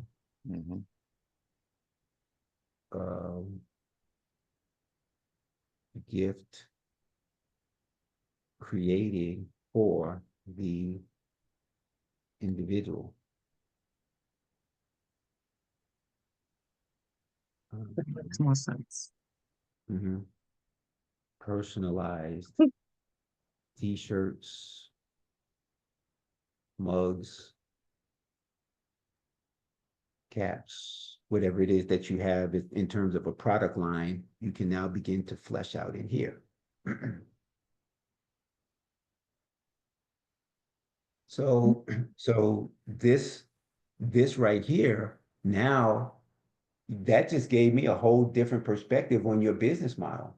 Because now I'm saying, oh, if I get a picture of my mom and I put Happy Mother's Day on it, or I get a picture of my family and I put it on a t-shirt, Happy Mother's Day, Grandma, Nana, whatever it is that you call it. And then that is what I send to my mother. Man, she's gonna be happy. I know she's gonna be happy. And I'm gonna be happy because I sent a gift this year. And it's not just something that I had to spend so much money on, and I don't know what she's gonna do with it. I'm just trying to fill the square of giving a gift. So you see how even my energy level went up when this was put into here? But recognize how we did this. It was a back and forth. And it was also a contribution from someone else who understood your business and can put it into words that you might not have thought about putting it into. So so now you have all this information available. What is the problem? Unable to find meaningful gift, no idea on what to choose. Number two, what is the solution? Fully customizable. Number three, what is your ability to, so in here, we might have to change this and go, it's not necessarily the connection with store, it's the ability to, let me figure out how to type, the ability to customize. So now we Customize. update that.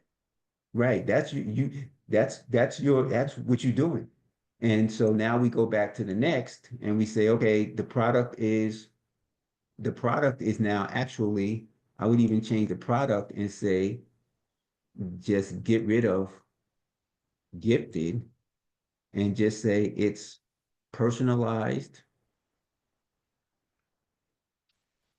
and customized gifts purchased purchased via website. So if it's a personalized and customized gift, do you have a price for a particular gift? Just one? Just one of them? Yes. Let's say, okay. So what would be a price? Just one, $40. $40. And what would that item be? A t-shirt. Okay. So I'm going to eat that. And then I'm going to go to here and here. I'm going to go here. The unit of sale is a t-shirt. And the price of that t-shirt is $40. And now we go to make my family and friends happy. That's the one that hits me in the heart. Does it help you make money? No. In what way does it help you save money? Yeah, we can leave that, and we can leave not having to run around to various stores. Okay, so we can leave that. And then we go to continue to fail to provide meaningful gifts. So now people are not just filling the square to give a gift because it's a requirement. They're going, oh, this is something that I know that person would love.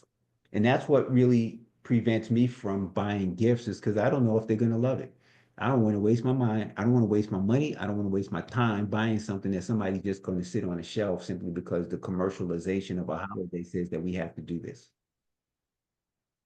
Mhm. So now, and so now the remorse part still fits and works. No, may not feel confident that the gift was the right gift. Now, why is it important to make sure that you address this? Is because this goes to the objections kind of a thing in the sales process where people are gonna say, oh, I'm not quite sure. I'm not, well, why aren't you sure? Well, and Ken can talk to this. You can probably speak to this for days. How do you address objections when people say, I'm not ready for that, I don't want it, not now, whatever? How do you, well, why is it that? And now you get into that, into the sales process. The difference, you're different because you're fully customizable, and that basically completes that worksheet. So what I want everybody to do now is have any of you had the opportunity as we're going through this to fill out for yourself? I got all the Who's way to the last page. I haven't finished yet, but I'm there. okay? Yes, So I'm on the third one. okay, well, let's go, Ken. So share with us. I'm just going to go through. I'm going to go back to the beginning, and I'm just going to skip through and share with us what you put into each one of these boxes, and just kind of read it, and then we'll go to the next and read it, and we'll go to the next. Okay, So what is the so problem? can't I share my screen or no? Uh, Yeah, yeah. Trying to Can remember you where that share? button is. Where is it? Can you share? On the It's down bottom. at the. I think if Rosie needs to make you a co-host or something. I just did, and Ken, you should be able to do it now. Okay, perfect. I love that. Yeah. Go ahead and share at the bottom of it. It should say see the green share button. Hold on. I went somewhere Yeah. else. And then it should I be clicked the. on it. Yeah, I'm just trying to find Mhm, to select a window. It's web based. So mhm. Yeah, you should be able to go to. I'm using Chrome. I don't know which browser you're using, but you yeah, I'm should. using was it Edge, not Chrome. Yeah, so just What I click on the randomly edge grabbed. symbol. Click on the edge symbol should bring it up. I'm not on Edge though. I'm on. Oh.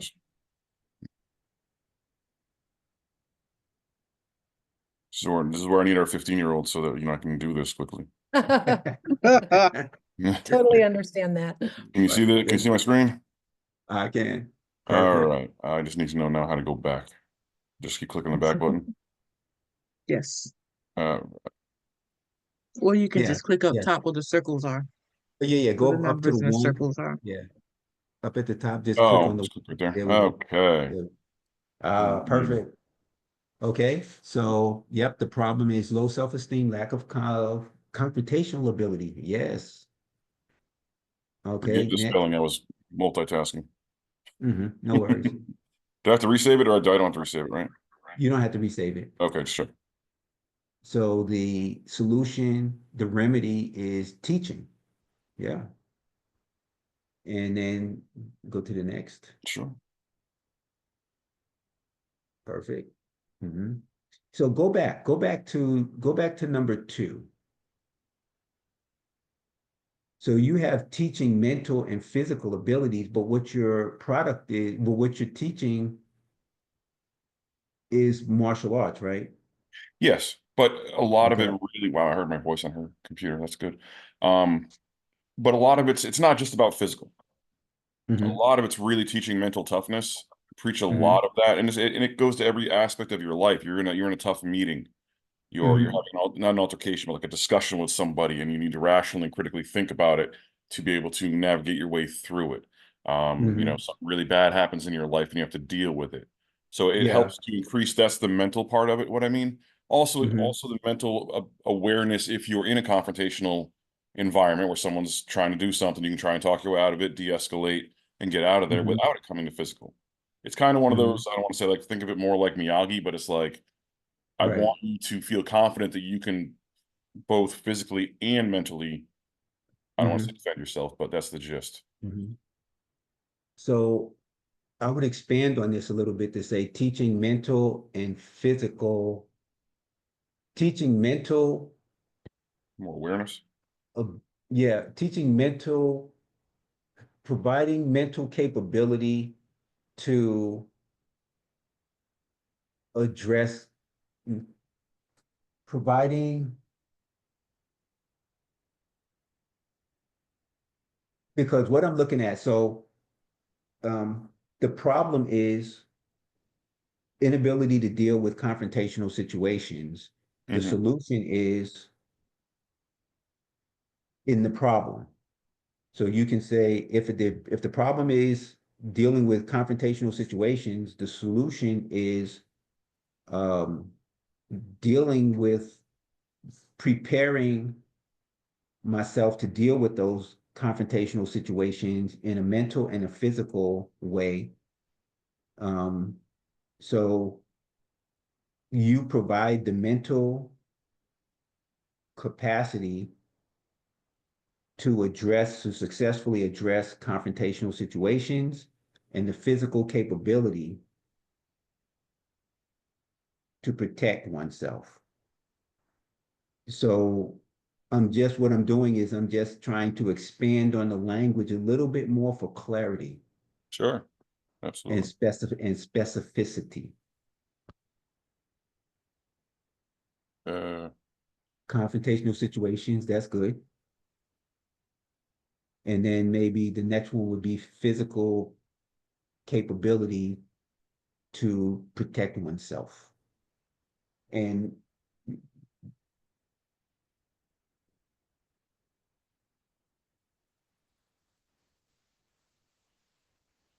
Yes. Yes.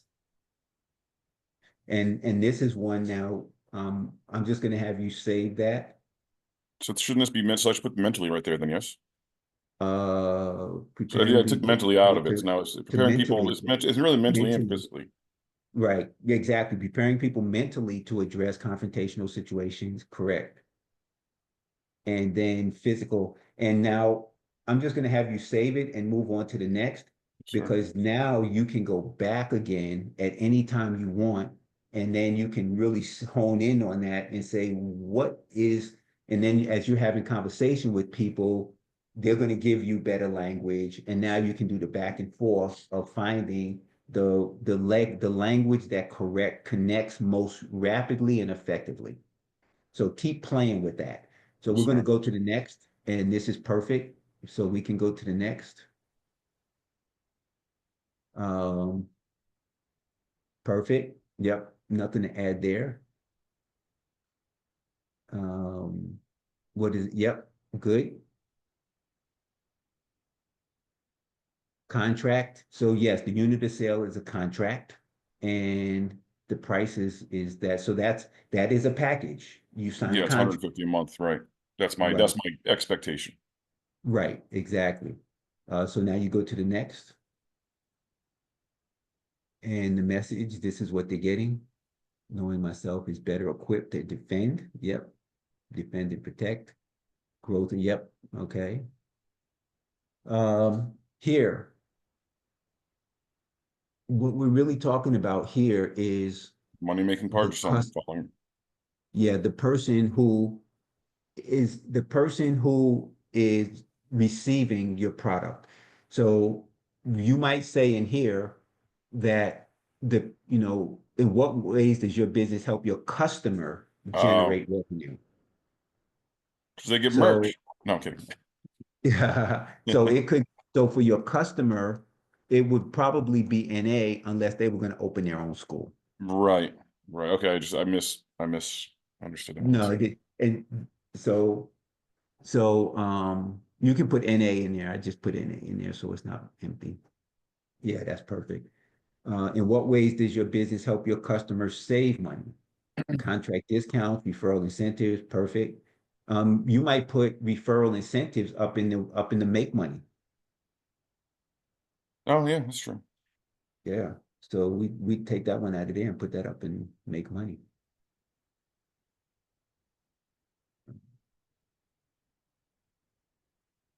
And then in what ways does your business help your company save, your customers save time? And perfect. So you save that one. Move on to number 7. This What is are the where I consequences? didn't get much in. I forgot to say, but Okay, so I'm just going to give you a quick one. Consequences continue to be victimized. I like that. It's shorter and sweeter than what I had. Mhm.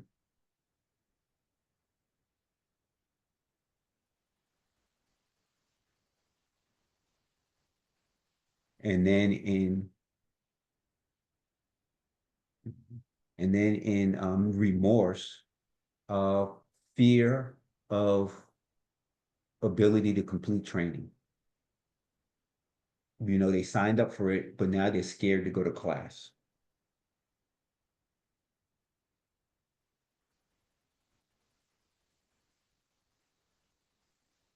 So what was the last word? Fear of ability to complete Training, the process, training, the training. training. Yeah. Because it's mental and physical training. Oh no, 100%, especially with the kids. I mean, in real life, in real time, we have a kid that's coming to classes, hasn't got on the mat yet. Exactly, Get exactly. scared. And so that's gonna, so you want to be able to address that objection. So go ahead and save that one. Done. And that's it. Oh no, go ahead. We got one more. How are you first, better, or different? I was going back and forth with better or different. Certainly Yeah, not first. Certainly not first. right. I'm That's right. trying to be, when we're all said and done, I want to be unique in our own way. So I'm not sure if that equates to better or different.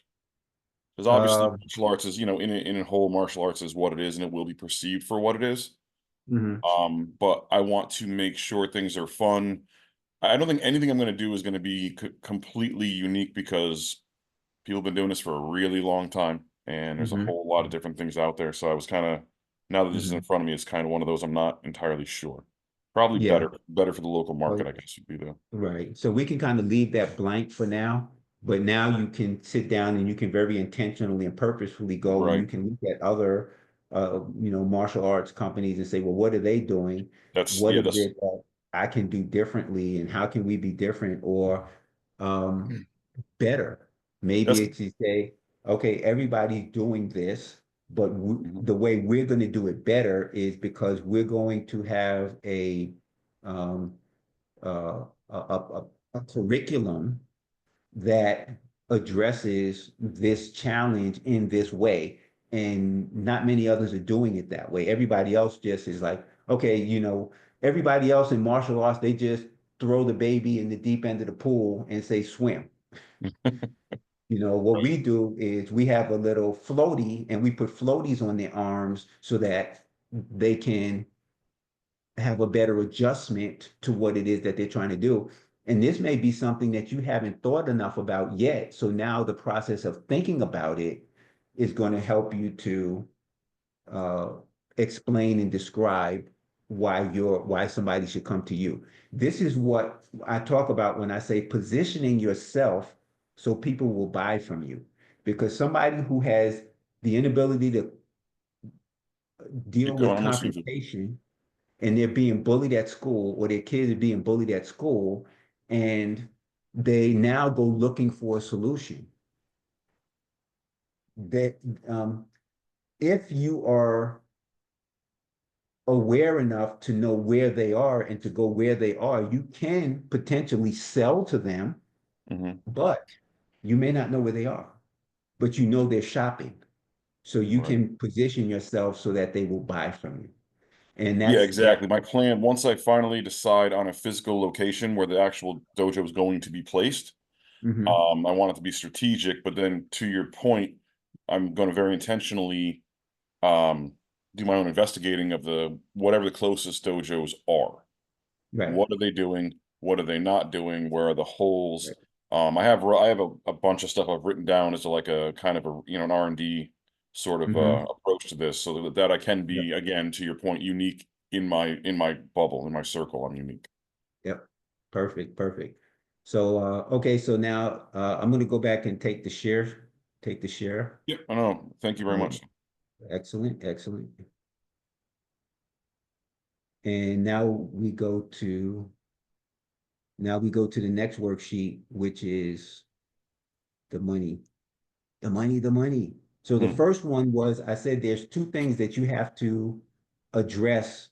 And one is the meaningfulness of what you're doing. And then the second one is the money. The money is critically important. No one is going to pay you they, just because they like you. So you have to have your program in place for your pricing and everything else that needs to happen um, when you're in business.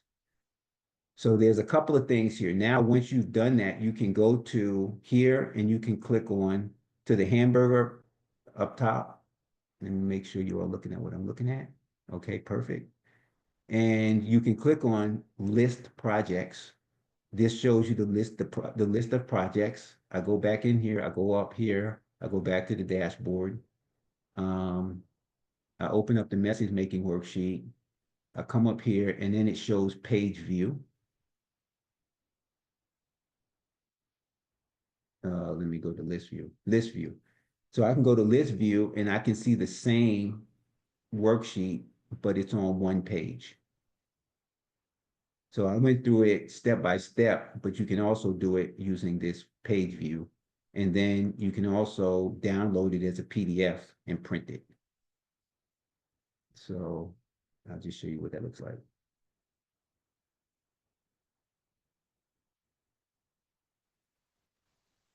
So it comes up as a PDF and now you can print it and put it in a folder and take it with you wherever you go. Going back to the dashboard, we're going to go through the next ones pretty quickly. So money measure. This is again turning an unknown into a known. I'm just going to use some generic numbers so we can go through it and you can see how it works. Put your own numbers in, and then you'll be able to see how this works. So let's say I put 100,000 in here. That's your annual revenue goal. These are not, we're turning an unknown into a known. What we're solving for here is this doable? Does it make sense? Does it even make sense? If I want to do 100,000 in annual revenue, my monthly goal is $8,400 a month. My weekly goal is $1,900 a month, and my daily goal is $274 a day. I mean, weekly is 1,900 a week, daily is 275 a day. That's just your basic math. Now you say that, you go to the next. So if these are the numbers, then how many sales do I need to have? So now how many sales do I need to have? So Andy's price point is 40. So therefore, she needs 7 sales per day in order to generate $100,000 in annual revenue. We're going to save that. We're going to go to the next. Price point is 40. Save that. We're talking about the t-shirt. Top line revenue goal is 1, 2, 3, 4, 5, 6. Save that. So is it doable for you to be able to sell 7 t-shirts a day? Think you could do that, Andy? Sounds pretty reasonable. So then let's go back to 3, we go back to 4, we go back to 5. Is it doable? Yes. And do you want to do the work? So is that something that you want to do? Okay, I see you nodding your head. So we'll say yes. And the alternative to not doing that is stick with day job.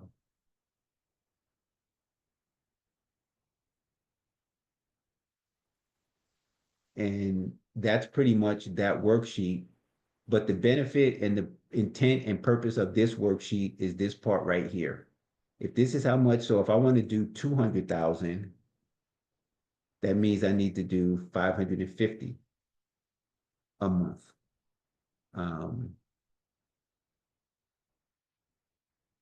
If I want to do 163,254, I need to do 447 a day. So you can just play with the numbers and see what makes sense. So that's a pretty simple one. And Dr. this one Barnes, is, are these all gross numbers? yes, these are all gross numbers. Later on in the course, we're going to get to a point where you're going to sit with Jeremy Lavin and he's going to go through the profit and loss, and you're going to factor in expenses, variable, fixed costs. You're going to factor in all of those things. You're going to factor in fee, anything. You're going to factor all those things in a spreadsheet style profit and loss program that's absolutely phenomenal. All we're doing with this one is to say, does it make sense for me to set a revenue goal of this if this is how many I have to sell at a particular price point?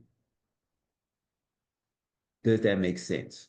Once it makes sense and you say, okay, yeah, now you just move forward to the next step. It's a decision-making tool. It's a money decision-making tool. So So are we'll you go. saying, I'm sorry, are you saying Yes. like if you had multiple products, you would do a revenue goal based on that product? Exactly. So you would do one of these for each individual product that you are selling. Now, the thing to consider here is, so that's why in here, there should be a space where you could do multiple products.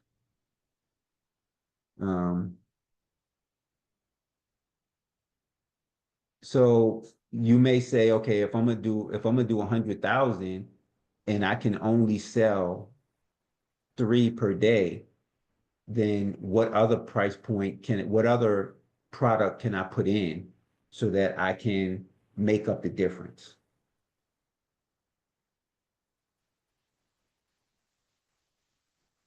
You may max out, say on t-shirts, you may only be able to sell 3 t-shirts a day, but now you have mugs and your mugs are $10. So how many mugs do you need to sell? So now in order to hit, so if t-shirts you can get to 50,000, how many mugs do you have to sell in order to get to 100,000? You may find that you can only sell enough mugs to get to 25,000. So now what other product do you have that can get you another 25,000? So you can start doing multiple products in order to hit that top line revenue that you're looking at. I see. Thank you. All right. So now let's go back to the dashboard again. And now we get to the money making. This one now is, again, like it said, this is where things start getting interesting. Now we're going to talk about the avatar. You all had conversations about the avatar. How do you describe the person who buys from you? What are their demographic and psychographic characteristics? Demographic being family, occupation, recreation. No, I'm sorry. Demographics being how much money do they make?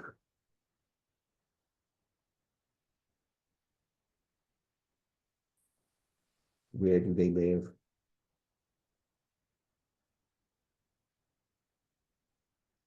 What do they drive? Things like that. Psychographics being like how do they spend? But you just want to have some characteristics about who they are, and you've already done this work, right?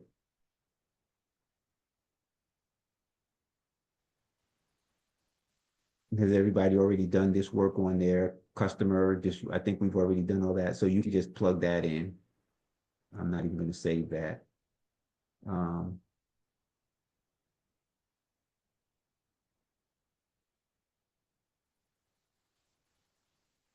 think everything is missing here. Oh, it's not going to let me go until I put this in. Customer. So Andy, give me your the avatar description for your customer. My customer, Yes. young adult, Okay. All right. age 18 to 30. 18 to 30.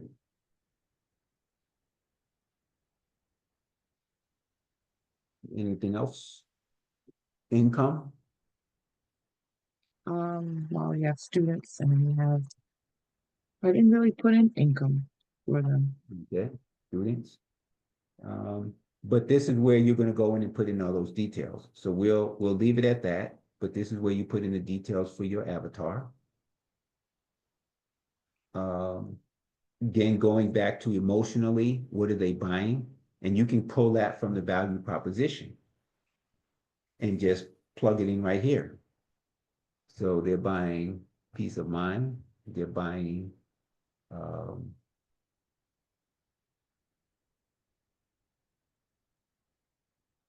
happy family.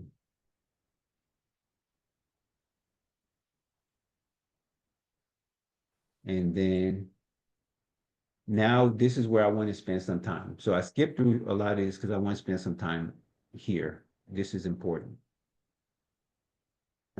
There's 3 approaches to selling: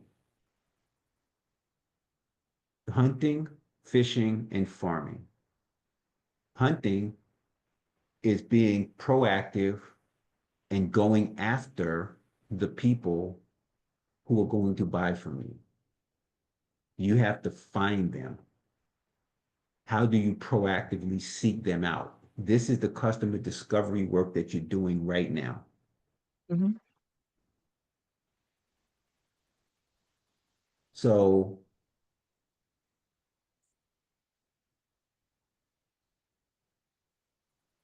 the people that buy from you exist somewhere. And so you said that your avatar are young people 18 to 30 who are students. So where would you go to find them? The gym, The community gym, centers. Hmm. community centers, College. college campuses. Okay. So that's good enough for now, because now you know that and you put it down in writing that if I'm going to look for the people who would be the best candidates and I wanted to talk to some of them, I would just go to the gym, hang out at the gym, do some workout, and engage people in conversation. Hey, how do you buy gifts? I'm having a problem with buying a gift. Mother's Day's coming up and I don't know what to do. I don't know what how do you buy gifts for your mother? And now they're going to tell you a story. Well, this is how I do it. What was one of the best gifts that you ever bought for your mom? What did she like? And now they're going to tell you another story. So you're going to be able to get that information from them. And when you really get into the process, you can say, you know what, I'm interested in, I'm thinking about starting a business to do this. What might you pay for something if you had if they have challenges with buying gifts? So what would you pay if there was something that could help you to buy gifts? And now you let them tell you. And now you can begin to shape your solution based upon what people are telling you. And if people are telling you that, then there's going to be a better chance that they're going to buy from you when the product is available. So then we go to phishing. Phishing is then how do they find you? So these are people who are seeking a solution. They're looking for a solution. And how would they find you in their search? That's a good question. Mhm. So there's ways that people can find you, social media. So when I talk social media, I don't like just to talk social media. What I want to say is which Got is it going to be Facebook? Facebook, Are they going to look for Instagram. you? Yes. So for gift giving, they would probably use those two. Facebook and Instagram would probably be the primary places that people would go if they wanted to find a gift. Um,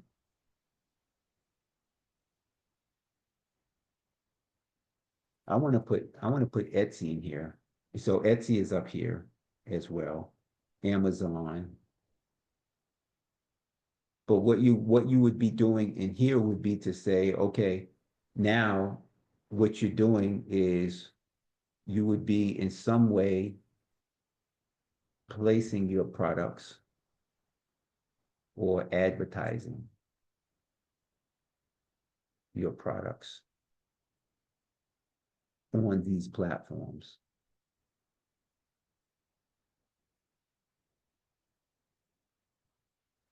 I'm going to put products slash, no, I'll do it this way, placing your, uh, placing your product. I'll just leave it at products right now because we know that it's a customized product. Placing your,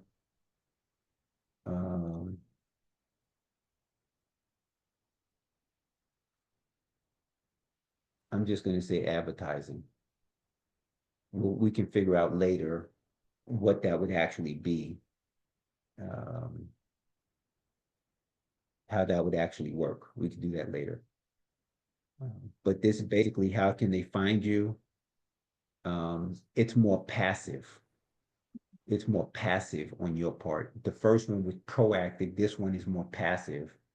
And then the third way we go into this is farming, which is where do they actually spend time looking? Or the example is a billboard. A personal injury attorney will place a billboard at a busy intersection because people will drive by there all day. So they have a chance that people will see their offering and then say, oh, I need that person. So farming, you're just planting seeds. And if your customers or clients are hanging out at the gym, then a particular seed might be a flyer Flyer. Mhm. on the bulletin board at the gym, as an example. Okay, and then the last one on this one would basically be make a list of prospects, people who would be potential purchasers for your product. So that's the third worksheet. So been through a lot, try to cover a lot. We have about 1 hour left, and we just have the 2 worksheets to do. So let's take a 10-minute break, come back at 12:10, and then we can finish the rest, the last 2.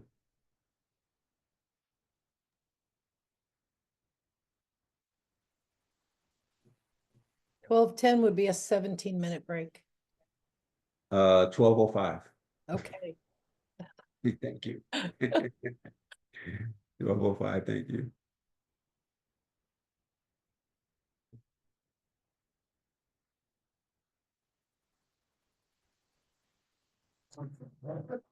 What? It's hard work and you're very good at it. I love you. We love you too.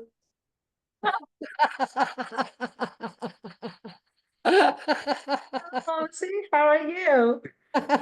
I'm great, Bree. How are you? You didn't know that the speaker was still on.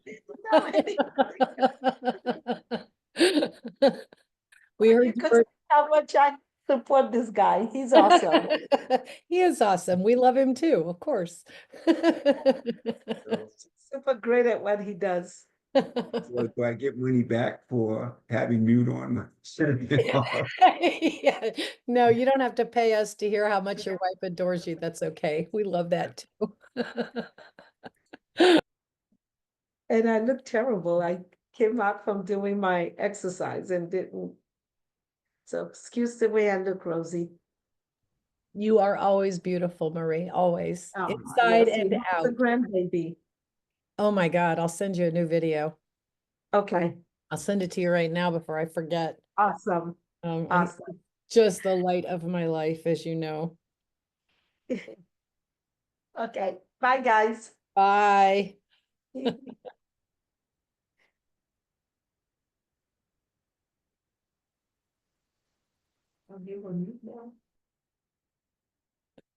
No, he wasn't right that moment, but he got it.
All right, welcome back. Um, I just want to reiterate that this whole thing is an introduction. While I would much rather prefer that everybody was kind of engaged and participating, I know I'm just kind of teaching and showing you how these worksheets work. They are fairly complex. However, they are really as simple as I could make them because the complexity of doing and building a company is so, it can be so detailed that where do you start? And one of the things that we had gone through in creating Action Zone was which direction do we come from first? You know, you can come from the sales perspective, you can come from the entrepreneurial mindset perspective, you can come from what is your defining, your driving, you know, driver to doing this. There's so many ways you can start. And over time, we've evolved to this particular way that we're approaching the sharing of what it is that you have to do in order to be successful in building your company. But this is as simple as I can make it at this point. I continually strive for ways to make it simpler. So if there's feedback that you have for me, I would greatly appreciate that. But for now, don't be, you know, I hope you don't feel too overwhelmed by what you're seeing. Yeah, go back and just continue to play with it. And I like to use that term, play with it. Go back and play with it. And then over time, you'll start to feel a little bit better about how this tool can serve you. You want the tool to serve you. But it's going to take, you know, take using it. So we've got two more, and the last two are fairly easy. The one that I'm going to do now, which is the written sales process, this is really the only one that you need to focus on as you are building your sales, as you are making sure that you can get your sales. This one is the key. This one is the key that unlocks and opens all the doors. And you're going to see how it comes together with the other worksheets that we've already done. This is the written sales process worksheet. I'm going to show you this one in the list view. There are only 4 steps in the written sales process. This is an adaptation of sales processes that are 15, 12, and 15-step sales processes. Those sales processes may be great for someone who has a large corporation and they're training a large sales team. But as an entrepreneur and as a solo entrepreneur, we need to do those things that are most efficiently going to get us to the results we're looking for. And in terms of a sales process, these 4 are it. So the first one we talk about is platform development. If we go back to the business readiness assessment, how do you get the attention of the people who are going to buy from you? It's simple, but it's not easy. So we're going to go back to Andy. So in the worksheets, we talked about hunting, fishing, and farming. We identified in hunting that your clients, your potential clients would be at the gym. So, and I gave you a little bit of a scenario, and I'm gonna put this in a narrative. I'll go to the gym. We'll throw this in there. Flyers have been posted. Work out and engage other people there in conversation when they are taking a break. And drinking and energy drink.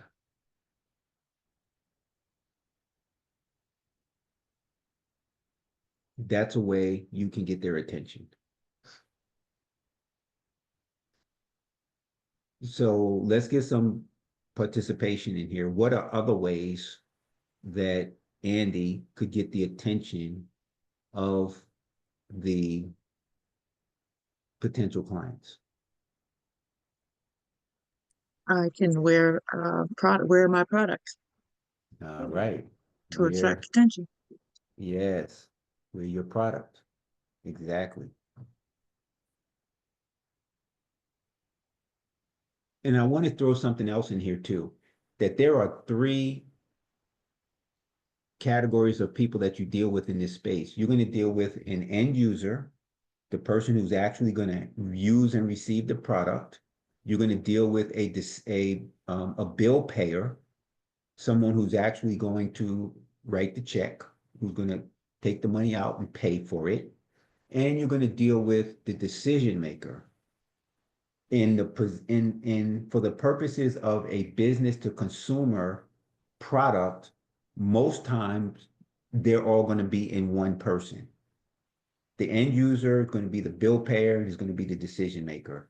If you're selling to a corporation or a company, the end user, let's say medical, the end user may be a nurse, the bill payer may be the CFO of the hospital, and the decision maker may be the CEO of the hospital or the board of directors.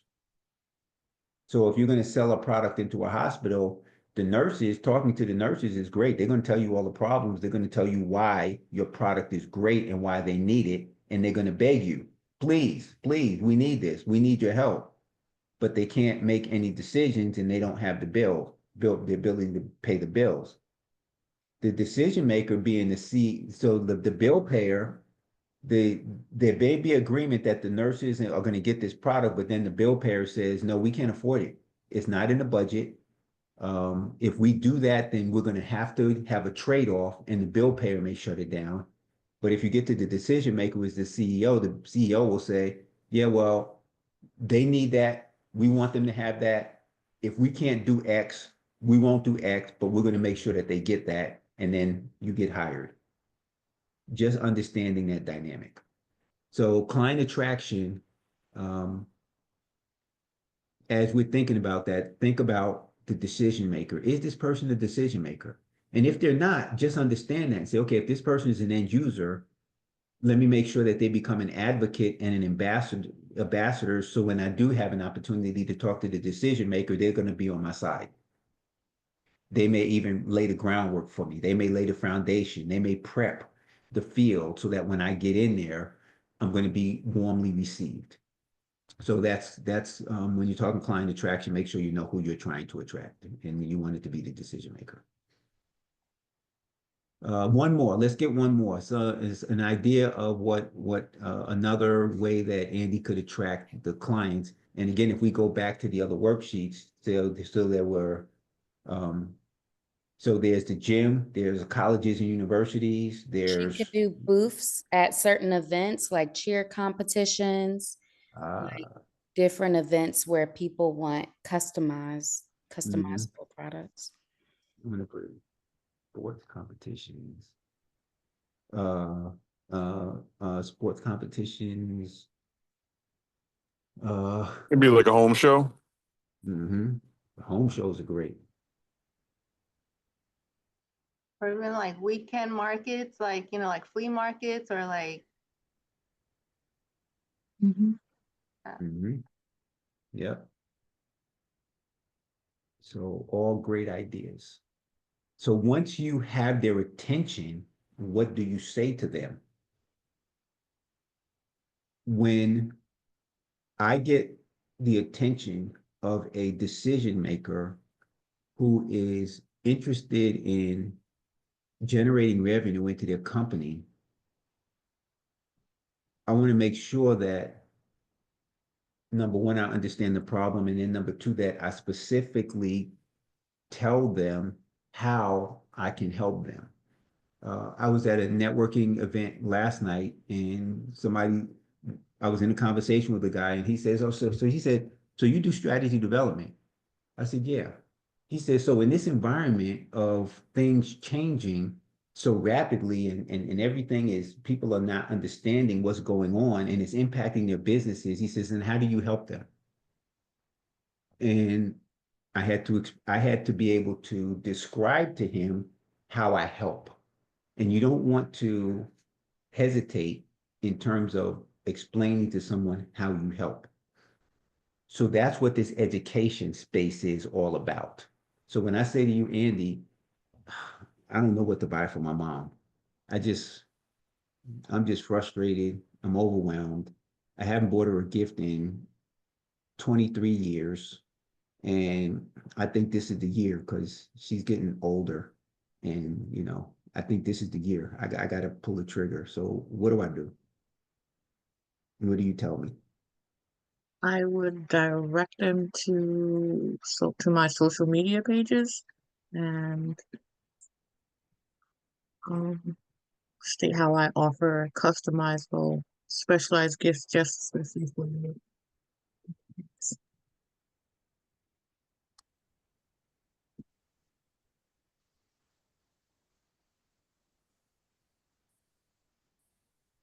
Uh-huh.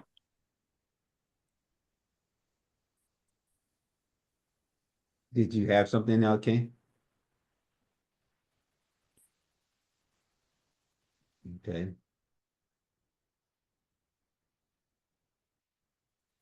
So you say,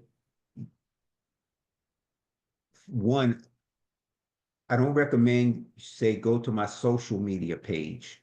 Can you hear me I now? say Instagram or Facebook. Mhm.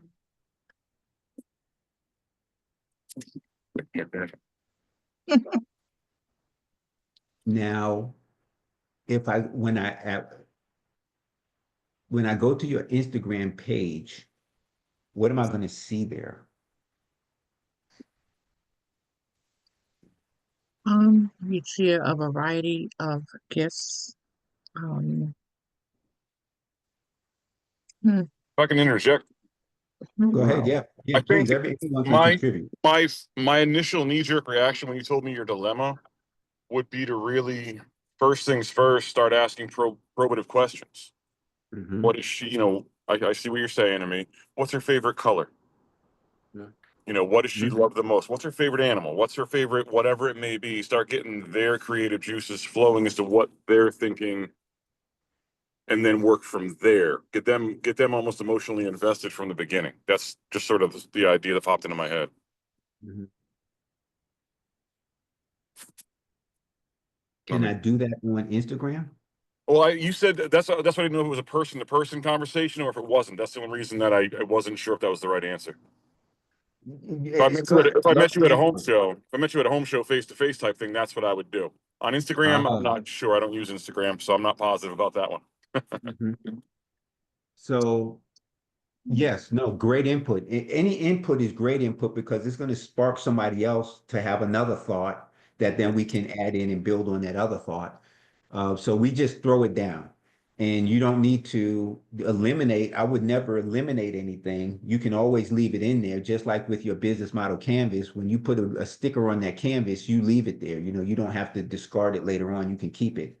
So this would be, now we can say, okay, education, we can break it down into two. We can say education face to face, or we can say education in person or education online. What do you say? What do you put on your online platform as opposed to what you would say to someone face to face? So I'm just going to put that in here real quick. I'm just going to throw that in online. And then this would be in person. So again, as we go through this process, we're starting to reveal things and they're starting to emerge. And we're starting to have conversations that are now giving us more clarity on what it is that we're doing and how we're sharing. So online, um, so then now, okay, so I go to your Instagram page, I check out your customized and specialized gifts. Can I buy it there? It will Okay, direct so you to my website. you can make the purchase on my website. Okay. But Instagram provides you with a product lineup with some products Mhm. that we create. Okay. And specialized gifts, yeah. It will, you can then go make the purchase on my website. Now, here's where the beauty of this comes in again, because if I go to your Instagram page and I check out the products and I check out the gifts and I go, oh, those gifts are great. I don't have time to go to your website. I'll go back later. And then tomorrow turns into next week, turns into next month. And then before I know it, the event has come and passed and I haven't purchased a gift. So the beauty of this comes in, you can say, you know what? Why send them to my Instagram page? Why not just send them to my website? And this is a way you can improve your processes just by writing it down. I'm a big advocate for writing things down because when you see them written, it changes the way you see things. And you can then, once you have it written, you can also share it with people. And when they see it, they get it.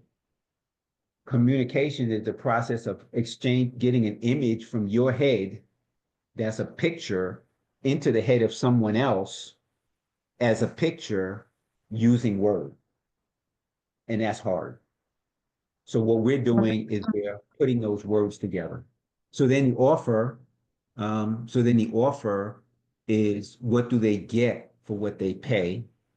And um, in this case, you would have a list, but you could say a t-shirt for $40, but it would be more than that. It would be a Customized. right.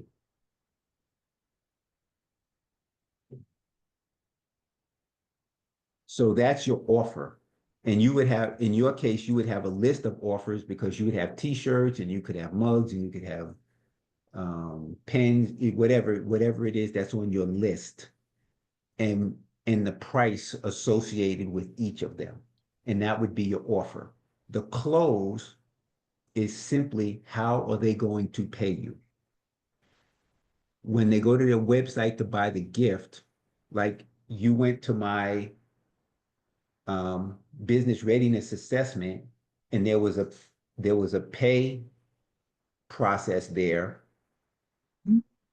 That's the close. That's how people will give me money for access to my business readiness assessment. You can have an invoice. You can send Venmo, Cash App. How is it that people are going to purchase the gifts? Make payment for the gift. How are they going to do that? I have an invoice system. Okay. There you go. When they get the invoice, do they pay immediately? Or so when I go on and I say, okay, I want that gift, I click on it, and then you get the order.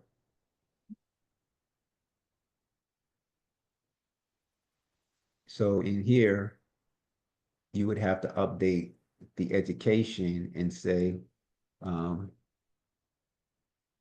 make the purchase order. You can then go to order your gift on my website. We will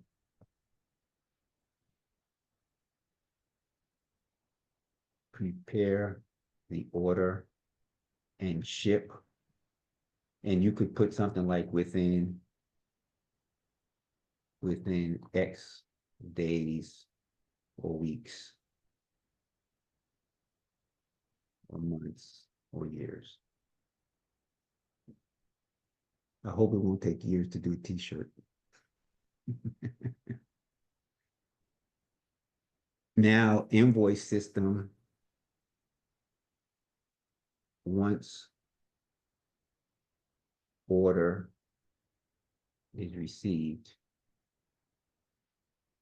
you will be invoiced for payment prior to shipping. Something like that. Make sense? That's all this worksheet does, is now you can use this client attraction language to go out and actually do it. So if you go to the gym and you find out that even with those flyers have been posted, nobody wants to talk about gift giving at the gym. Nobody. So you change it and you say, okay, that doesn't work. Let me go to the colleges and universities. Let me go to the booths. Let me set up a booth at an event.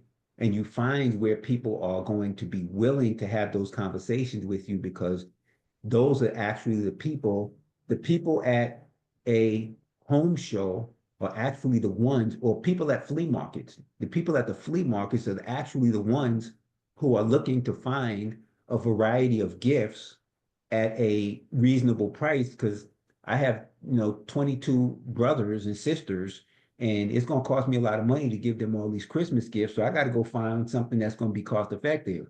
So they may be going to the flea market to look, and then they find your customized product and it's at the right price point. And now all of a sudden they don't have to buy gifts for 22 brothers and sisters. They just have to buy one type of gift, a t-shirt with their family picture on it for everybody. Man, I'm a happy guy. I'm a happy and I do my shopping once a year, and then next year I just come back to you again. Problem solved. So these are all worksheets, and you work them. And if you work them, they work. But now you're not guessing anymore. We've taken the guesswork out, but your creativity remains. Now you just apply all of your creativity, you put it into the spaces, and you go talk to people about it. Any questions on this written sales process, the 4 steps? No. All right. I also threw into the written sales process, you ought to have a CRM. There are CRMs or something like HubSpot, I have Zoho 17 hats. Does that make sense? as a CRM. Yes. Yeah. So there are CRMs that are generic, like your HubSpot, your Salesforce, and you have to customize them yourself. And then there are some that are customized already for your particular industry. Realtors have a CRM that is customized for real estate. And all it is you take and you put your sales process into the CRM, and then you can track the conversations that you have. And if you have more people in your team who are doing sales, they can then go in and they can look at your notes and say, oh, you already talked to this person or whatever it is, and this is what they said, so that then if they're going to have a conversation, they can pick up where you left off, not start the conversation all over again.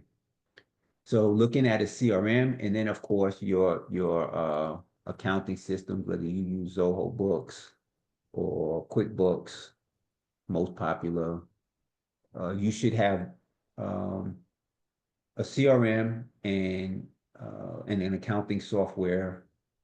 FreshBooks is another one. Xero is another one. So whichever, you need to have one, because you need to track your money. You're in business to make money, so you want to track your money. All right, now the last worksheet is your milestones worksheet. And I talked about this, I touched on this a little bit because the milestone worksheet is simply how do you get from, so the milestone worksheet is the visual representation of the definition of strategy. And for this one, I want you all to go back to your book and take a look at this page. Let me see if I can get it. This page.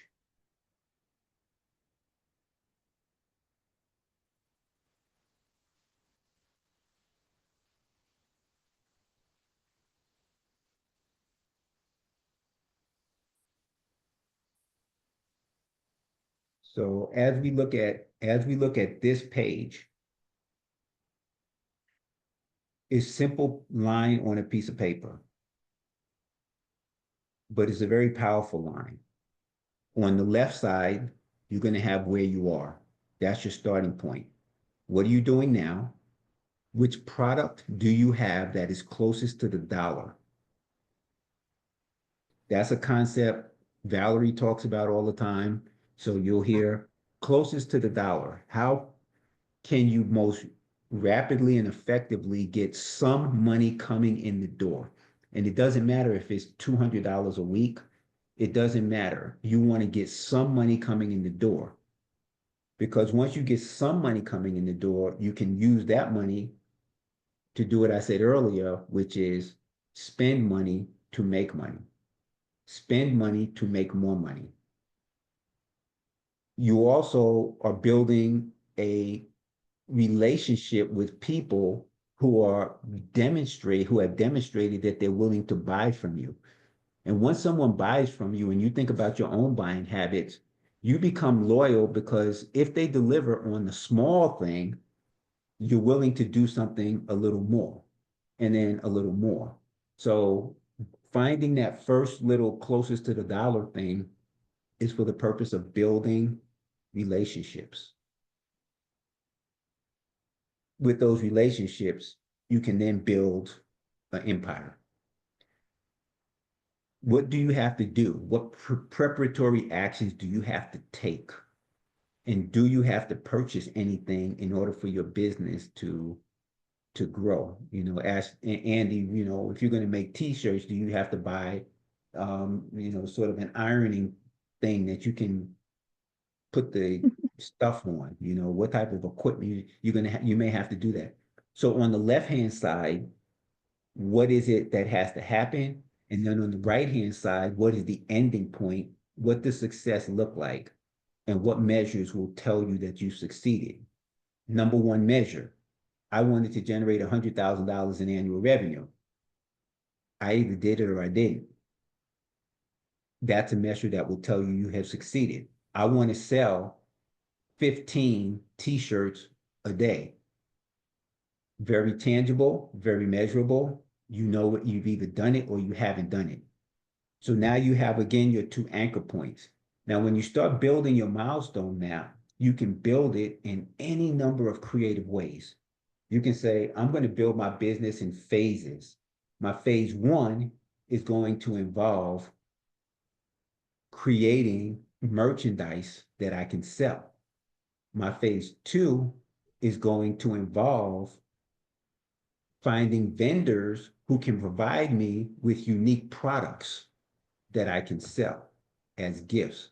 My third phase is going to be creating gift boxes that I can then sell to corporations. Above the line, you would have those three phases. And if you look on the page, it says what actions represent steps along your path. Below the line are the supporting actions.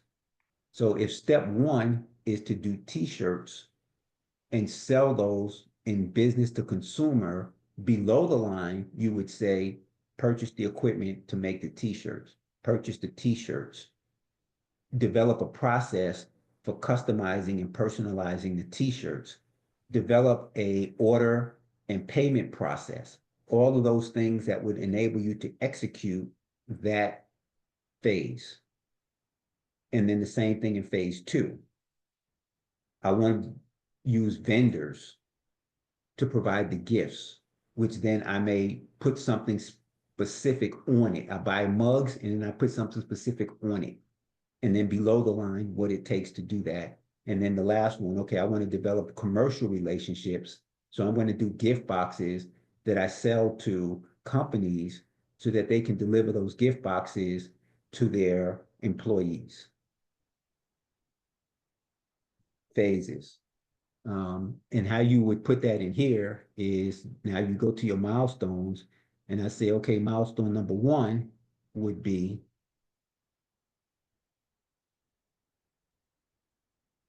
t-shirts. The action would be purchase t-shirts.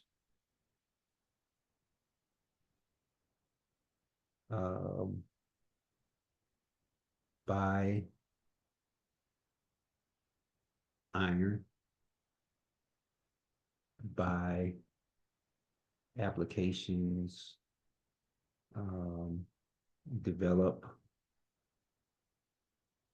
process for customizing, and just anything you can think about that you would need to do in order to execute this milestone, you put in. And then you go to the second one and you say, the next one I want to do is vendor purchases.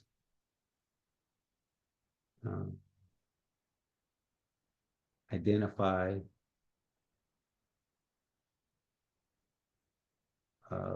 suppliers of mugs and I don't know, spinners,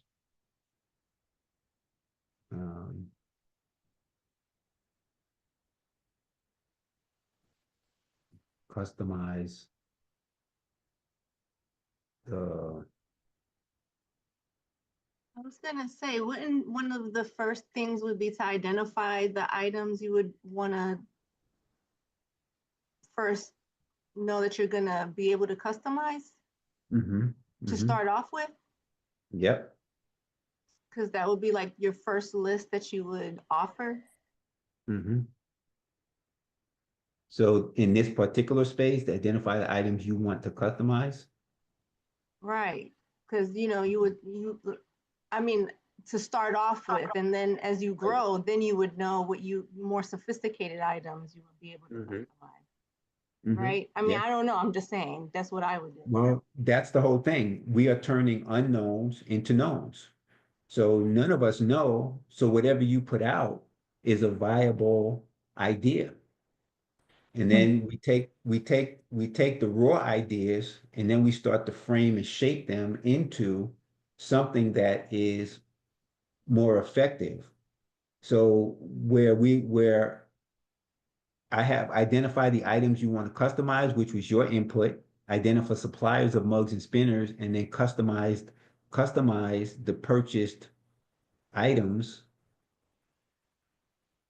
We can go back and we can reprioritize and say, okay, we want to put these in priority order. Which one of these actually comes first?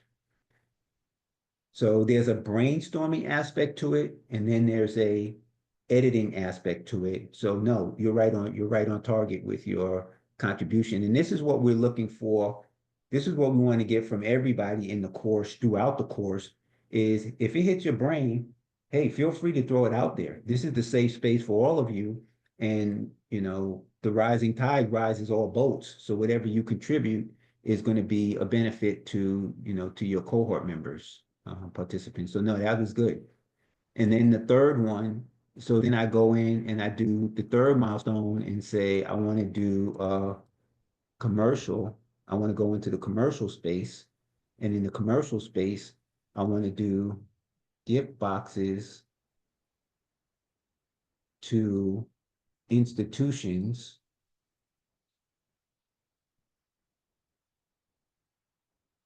colleges, corporations, franchises, whatever it may be. And so I need to again, what might I have to do to get into the commercial space? So give me a couple of ideas on what I might have to do to get into the commercial space.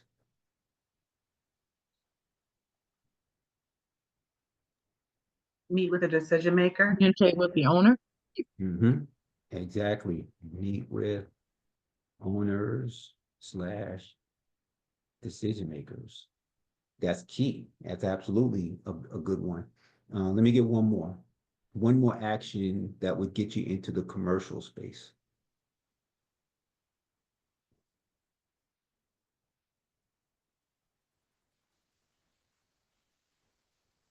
To be communicated.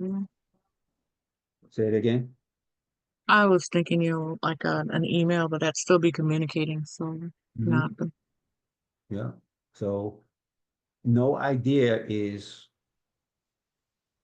too, no idea is bad. Communicate. nice. You'd have to show the product, communicate the product Right. or the item.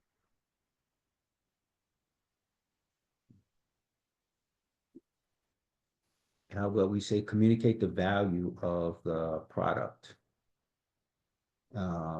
And then you can put some things in here like retention, employee retention.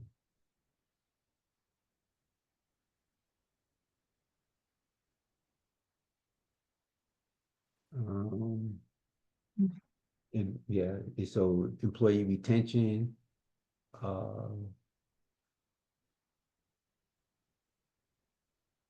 corporate demonstration of consideration, tax write-off. So you just get creative and you just throw things in there and eventually you just go back and refine. So now that we have these in place, your milestones, we can go to the hamburger. We can go to the print PDF.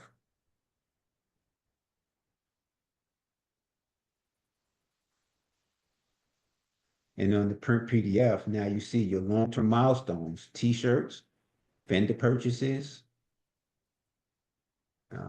I must not have saved the last one. So yeah. But now you have your long-term, and then the other thing you can do with milestones is you can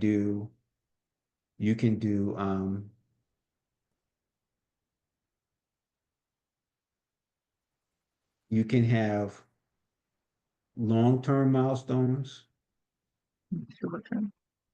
and then short term. So you can say, this is what I want to do in the next 90 days. And then you would take your first one, which would be your t-shirts, and you could say, week 1, design or setup process. Week 2, identify vendor or blank t-shirts. Blank t-shirts. So this is all the creative process that you do before you actually start committing any money, and even before you actually start committing any time to the program. And you have those of us here at Action Zone to sit down and go through the worksheets with you. Maybe on the Wednesday call, you can say, I have been looking at my business readiness assessment, and this is a question that I'm not real sure how to approach it. and then you just you get a conversation started around that. So at the end of it, you have a summary, and all of the worksheets are here. You can just go to your project summary and pull up the worksheets that that you're looking at. So here we have your long-term milestones, and then here you have your 90-day milestones. You can do 30-day milestones. Whatever, each of us has brains that process time differently. And I'm a long-term strategic thinker, so I want to know what's going to happen. Where do I want to be in the next 15 years? I want to know what my life is going to look like when I'm 85. These are the terms that I think in, and what can I do now to position myself so that when I'm 85, I'm not in a wheelchair with no money, nobody to take care of me, nobody to look after me. I want to be healthy. I want to be alert. I want to be able to pay my own bills. I want to be able to live in my own house. So I have to do some things now if I'm going to be there by the time I'm 85. That's the way my brain works. Other people are like, what am I doing in the next hour? Don't even talk to me about tomorrow. I just want to know what I'm doing right now. And you can customize your milestone maps to your frame of reference as it pertains to time. So that's it. Those are the worksheets. This is typically one of the harder days, I think, in the Action Zone program, because we go through so much in such a short period of time, and you have to, sort of, it's just the idea of absorbing as much as you can in terms of what it's going to do for you, and then over time beginning to then just go back and say, okay, let me play with this little piece a little bit, let me play with this, let me call Dr. Russ and ask him, well, what about this, and some more clarity into the pieces and parts of it. We're always available for that. Rosie's very familiar with it. Obviously, we've been doing this for quite some time. It's in your book. So if you want to go back and get some more detail on what each of the worksheets is intended to do, you can do that. And yeah, that's it. So I give you back 10 minutes of your day. And if there are no other questions, we're done. We're done for the day. Well, I appreciate it. It was very informative. I learned a lot. Very Yeah. good. Well, I thank you for volunteering to be the test. I The have a test. quick question Sure. if you Yeah. don't mind. Not at all. So for example, my business that I want to do is kind of like a service. Right. However, I noticed that in order to work my business, it's not a typical business strategy where you're selling a product and you can get quick sales, because you have to it's mostly with speaking and influencing, right? Mhm. So if I wanted to start on that quick fix, I shouldn't say quick fix, but the generate a quick revenue while I'm still kind of establishing my brand, establishing my messaging, could I also leverage using some kind of a product to start first? Like, is that or would that be kind of creating two different businesses?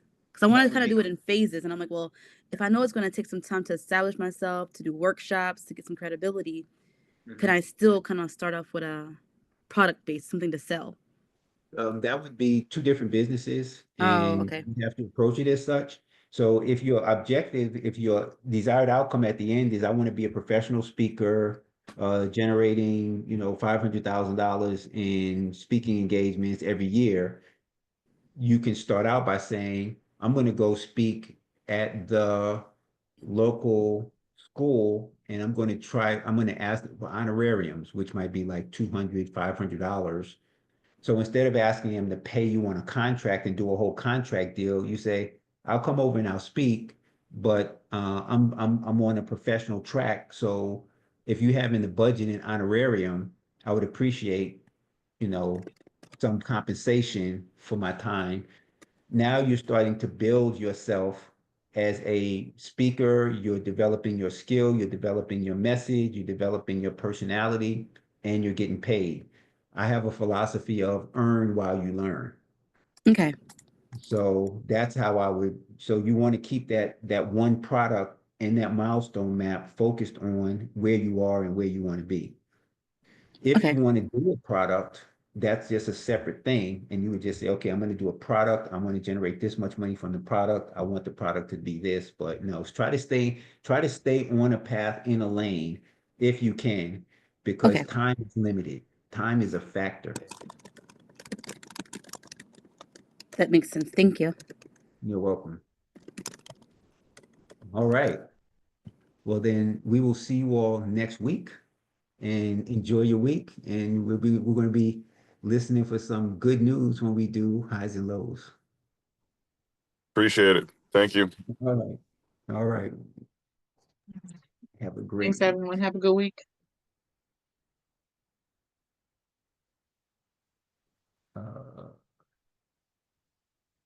Oh, Amber, you had a question. Yes, yeah, just email me. Yeah, I'll be on this. I'll see if I'll be on the Zoom on Wednesday.